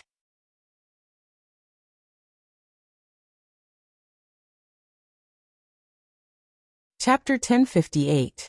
Qingyan drank one cup after another. Xiili couldn't keep up with her at all. Before she even finished a cup of wine, her friend had already started to pour wine again. She drank wine as fast as she drank water. Not only was Xiili stunned, but even Qilingyi and the others couldn't take their eyes off her. After a while, a full pot of wine was emptied by Qingyan. Qingyan pursed her lips. She was a little unsatisfied. Wine is so delicious. In my impression, wine seems to be very bitter. Xiuli, we can also make peach blossom wine and sell it later. Xiuli looked at her seriously. She found that her face wasn't red and she was full of spirit. Only then did she put down her worries. She also blamed herself for making a fuss. It was just a few cups of peach blossom wine. She couldn't get drunk. Okay, I'll arrange someone to try it. Xiuli promised. Qingyan nodded with a clear look. However, no one noticed that her eyes had changed from black to amber. It was just that under the sunlight, It was hard to distinguish. The flowers were appreciated, the poems were recited, the paintings were done, and the wine was drunk. It was almost time for the music to end, and the people to disperse. Princess Huayu had already withdrawn halfway because of the lack of spiritual power, leaving the poetry party to the young people. People gradually dispersed. Chu Qingyan and the others also got up and prepared to leave. What about His Royal Highness the Fourth Prince? Should we wait for him? Hua Xiuli suddenly found that one person was missing, so she asked. He's not a child. He knows how to go back by himself. Chu Qingyan looked around and didn't see anyone. She thought that he must be pestered by some girl and couldn't leave. She shook her head and laughed. Then she asked everyone to leave. When they left the garden, Qi Lingyi and Yu Tianyue's carriage was already waiting by the door. They said goodbye to Chu Qingyan and Hua Xiuli. I'm very happy to meet you today. Can I invite you out to play in the future? Yu Tianyue was still a child. She looked at them with some reluctance. Chu Qingyan felt that Yu Tianyue was innocent and cute. She couldn't help but smile and agree. Okay, be careful on the road. Qi Lingyi and Yu Tianyue reluctantly walked towards the carriage. Elder sister Lingyi, elder sister Qingyan is beautiful, talented, and witty. She doesn't put on any airs and is very easy to get along with. Such a person looks so perfect. Yu Tianyue clasped her hands together as stars appeared in her eyes. Qi Lingyi looked back at the enviable figure and said, Miss Chu, in terms of ability, you're proficient in both the pen and the sword. You're also very talented. In terms of personality, you're humorous and flexible. I really admire you. Sister Lingyi, do you think the King of England admires Sister Qingyan's personality? Yu Tianyue's unintentional words were like a wooden stick that woke Qi Lingyi up. She retracted her fingers and felt very dejected. If His Royal Highness liked Miss Chu's type, then wouldn't there be no hope for her? She couldn't even reach Miss Chu's height. Sister Lingyi, why do you look so pale? Are you feeling unwell? Yu Tianyue asked worriedly. I'm fine. It was just too stuffy inside. Now that I'm out, I feel much better. Let's get on the carriage quickly. The residents will be worried if we go back late. Qi Lingyi immediately found an excuse to get away. Yu Tianyue smiled and nodded. The two of them then parted ways. However, Qi Lingyi was filled with melancholy when she went back. At this moment, Hua Xiuli and Chu Qingyan's carriage arrived. At the same time, Lord Lin appeared, dressed in fluttering white robes. Where have you been all this time? How can you bear to throw me down here to deal with those orioles and swallows? Hua Xiuli pouted and complained unhappily. I see that you've dealt with them quite well. Keep up the good work in the future. Lin Fingyi smiled at her lively appearance. She had always been the one to bully others. When had she ever been the one to be bullied? This was the case in Jiangnan, and it was the same in the capital. He was relieved. Hua Xiuli rolled her eyes. I don't care about these trivial matters of yours. Why did you only appear now? At this moment, many women slowed down their footsteps and looked up at Lin Fingyi from time to time. Their eyes were filled with emotions, and their cheeks were flushed red. Lin Fingyi took a step forward and raised his hand to place it on her head. He pinched a withered leaf and said softly and gently, I'll finish what I started. I'll bring you back. A gentle touch to the head killer. Chu Qingyan blinked. She didn't expect Lord Lin to be so skillful and calm when it came to flirting with girls. After not seeing him for a few months, she had to look at him in a different light. Lin Fingyi's intimate action instantly caused those women to look at Hua Xiuli. They were incomparably ashamed and resentful. Today, I've just seen a handsome and outstanding man. Who knew that this man already has a woman? My heart is sad, don't know my sorrow. Hua Xiuli flung his hand away and stuck her tongue out at him. You take one. I want to sit with Qingyan. After she finished speaking, she turned around and pulled Qingyan, who was watching the show, towards the first carriage. Hua Xiuli's rejection made those women bite their handkerchiefs in grief and indignation. Such a wonderful young man, but the woman didn't appreciate it. My heart is sad, don't know my sorrow. From today onwards, he believed that the news of him having a fiancée would spread. Presumably, no one would be so blind as to matchmake him. Lin Fingyi felt that he had already achieved his goal. He followed behind his Hua Xiuli contentedly and boarded the second carriage. This miser is too much. He's simply infuriating me. Hua Xiuli rambled the moment she boarded the carriage. Chu Qingyan laid on her side on the couch, one hand supporting her face. She said with a languid expression, "Isn't this pretty good? Isn't it exactly what you want when you take the initiative to label yourself as someone already taken? I reckon that in the future, the number of officials and aristocratic families who have designs on your official lin will decrease by half. Isn't this a good thing?" "That seems to be right." Hua Xiuli finally reacted. "I was muddle-headed from anger just now." Chu Qingyan smiled, a charming light swirling in her eyes. Hua Xiuli's gaze settled. "Qingyan, I noticed that after you drank wine, your entire person seemed to change. How is it different? Isn't it still me?" Chu Qingyan brushed the beautiful hair hanging over her shoulder as she said lazily, "I can't say." Hua Xiuli shrugged. Then she remembered something. This was also the reason why she was sitting in the same carriage as her. But when she was about to speak, the person in front of her suddenly propped herself up like a willow. Her gaze was like water as she looked at her, causing her to forget what she wanted to say for a moment. "Xiuli, I want to ask you something." Hua Xiuli swallowed her saliva. "Ask away. You and official Lin should have already boarded the carriage. When will you buy the tickets?" Chu Qingyan looked at her with a faint smile. "Ah. What do you mean?" She did not understand. "It means that you have already consummated your marriage. When will you get married?" Chu Qingyan brushed her hair as she said gently. Hua Xiuli's face instantly flushed red, and she could not say anything. Chu Qingyan changed her position and looked at her in confusion. Seeing that she did not answer, a light flashed in her mind. She asked with interest in her eyes, "Usually when it comes to matters of the bed, which one of you takes the initiative?" Hua Xiuli's head was steaming. "I feel that it is not bad for a girl to take the initiative occasionally. It adds to the fun. What do you think?" "Oh." Hua Xiuli turned into a tomato. "Xiuli, why aren't you saying anything? Why is your face so red? Is it very hot?" Chu Qingyan blinked her eyes and asked innocently. Hua Xiuli squatted in the corner of her heart. Heavens, is this still the Qingyan that I know? She burst into tears.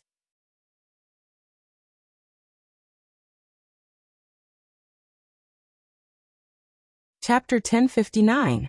"Qingyan, are you sure you're fine after drinking? You're not drunk at all." Hua Xiao poked her head out from the corner and carefully probed. "Don't you think I'm fine? Do I look drunk? Besides, drunk people won't admit that they're drunk. Are you stupid?" Chu Qingyan rolled her eyes and ridiculed. Hua Xiao secretly thought about it and found that it was indeed the case. "Are you usually on top or bottom?" Chu Qingyan winked at her. It was yet another shocking sentence. Hua Xiao swallowed a mouthful of saliva. She who was usually smooth with her words did not know what to say at this moment. "What's there to be embarrassed about? Let me tell you, actually is very normal. It's just a pity that I haven't eaten my big ice cube yet."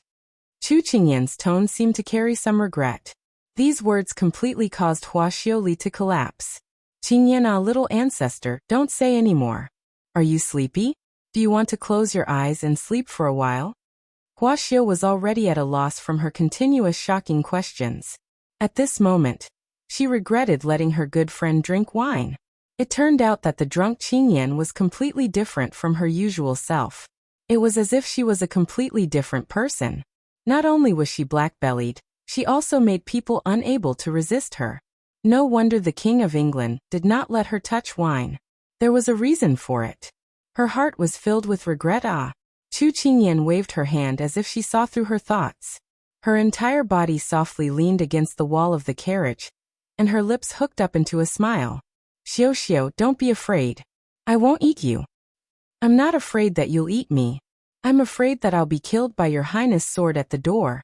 Also, don't smile at me so evilly. My nose is about to bleed." Hua Xiao covered her nose, afraid that she would lose her composure. She couldn't blame her poor self-control.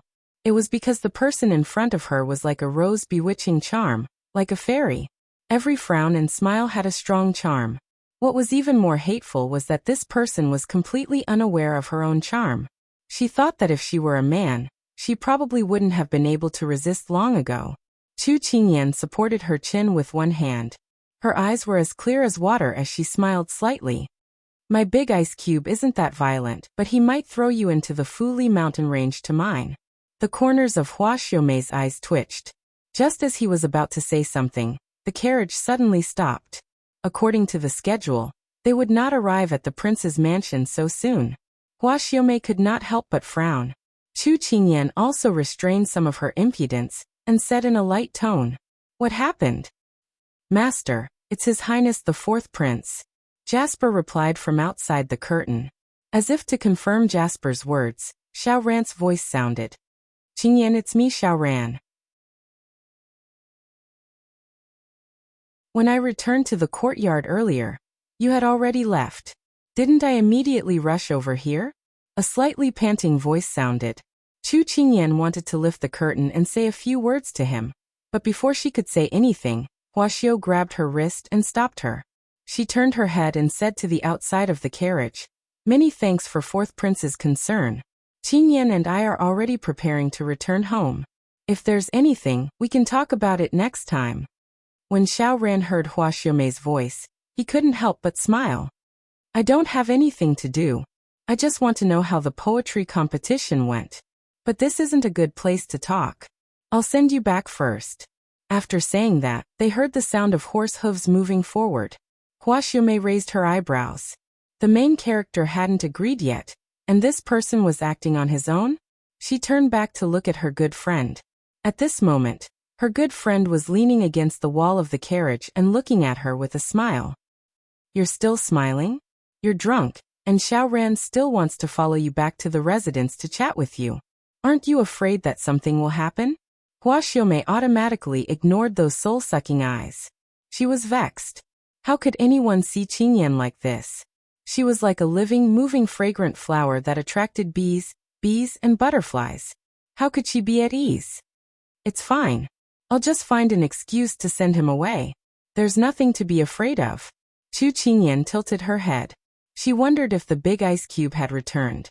She really wanted to see him. Hua Xiaomei looked at her hands under the sun. She didn't know where her thoughts had flown. She secretly heaved a sigh of relief. As long as she didn't ask about her and Miser, she would thank the heavens. It was really embarrassing. Speaking of which, why did her good friend become so irresistible when she drank? Too scary. She really wanted to quickly get off the carriage and escape to Miser's side. But there was Xiao Ran watching from the side. She couldn't be at ease and could only bite the bullet and act as a guardian angel. She only hoped that her good friend wouldn't say anything shocking. Her little heart wouldn't be able to take it. "Hua Xiaomei, I suddenly thought of something." Chu Qingyan's finger tapped her forehead as she suddenly said. "Well, what is it?" Hua Xiaomei's nerves tightened as she swallowed her saliva. "Do you need me to tell Xining to arrange a place for you and Master Lin to live closer?" Chu Qingyan blinked her eyes. She looked very kind. "Well, why?" Her intuition told her that it wasn't anything good. Her words were trembling, but she couldn't suppress her curiosity. "Every night, Shaolai cavalry has to turn a blind eye to Master Lin coming to your courtyard at night. It's so troublesome. If you arrange a place closer, Master Lin can save time and won't have to sneak around. Don't you think so?" Hua Xiaomei cried in her heart. It clearly wasn't like that. Because some time ago, Miser was hit by the dresser that fell down because of her. So in the middle of the night he came over to ask her to help him apply medicine. Although it wasn't convenient to disclose the reason why he was hit, but in the middle of the night, she and Miser were innocent. But she knew that no matter how she explained, in her good friend's ears, it would only make it more conspicuous. However, it also had the meaning of making it more conspicuous. Under Qingyan's insightful gaze, Hua Xiaomei felt what it meant by "a day feels like a year." And at this time, Jasper's voice saved her from the fire and water. "Master, young Master Hua, we're here." Hua Xiaomei immediately let out a sigh of relief. Then she suddenly hugged her good friend's arm. "Qingyan, I have a favor to ask of you. If the King of England investigates, you mustn't say that I let you drink the wine." You will die. Before Chu Qingyan could reply, Hua Xiaomei immediately scrambled down the carriage. At this time, Lin Fingyi had just gotten off the carriage. Before he could stand firm, a big red ball in front of him suddenly threw herself into his arms. What's the matter? Lin Fingyi supported her body. Seeing that she was covered in pink, he asked in amusement. Miser, let's go as far as we can today. We'll stay outside for as long as we can. Let's not go back to the prince's residence first, okay? Hua Xiaomei bitterly raised her head from his arms. Why? Lin Fingyi didn't understand. Hua Xiaomei said with teary eyes, I'm afraid that the King of England will destroy the evidence. You're tuning in to the Li Mei's Wuxia Whispers YouTube channel. We're so grateful for your support, and don't forget to subscribe to join us on this incredible journey through captivating stories. Your generosity through donations truly makes a world of difference, as it's the primary source of revenue that allows me to expand and enhance this channel for you. Thank you from the bottom of my heart for being a part of this adventure.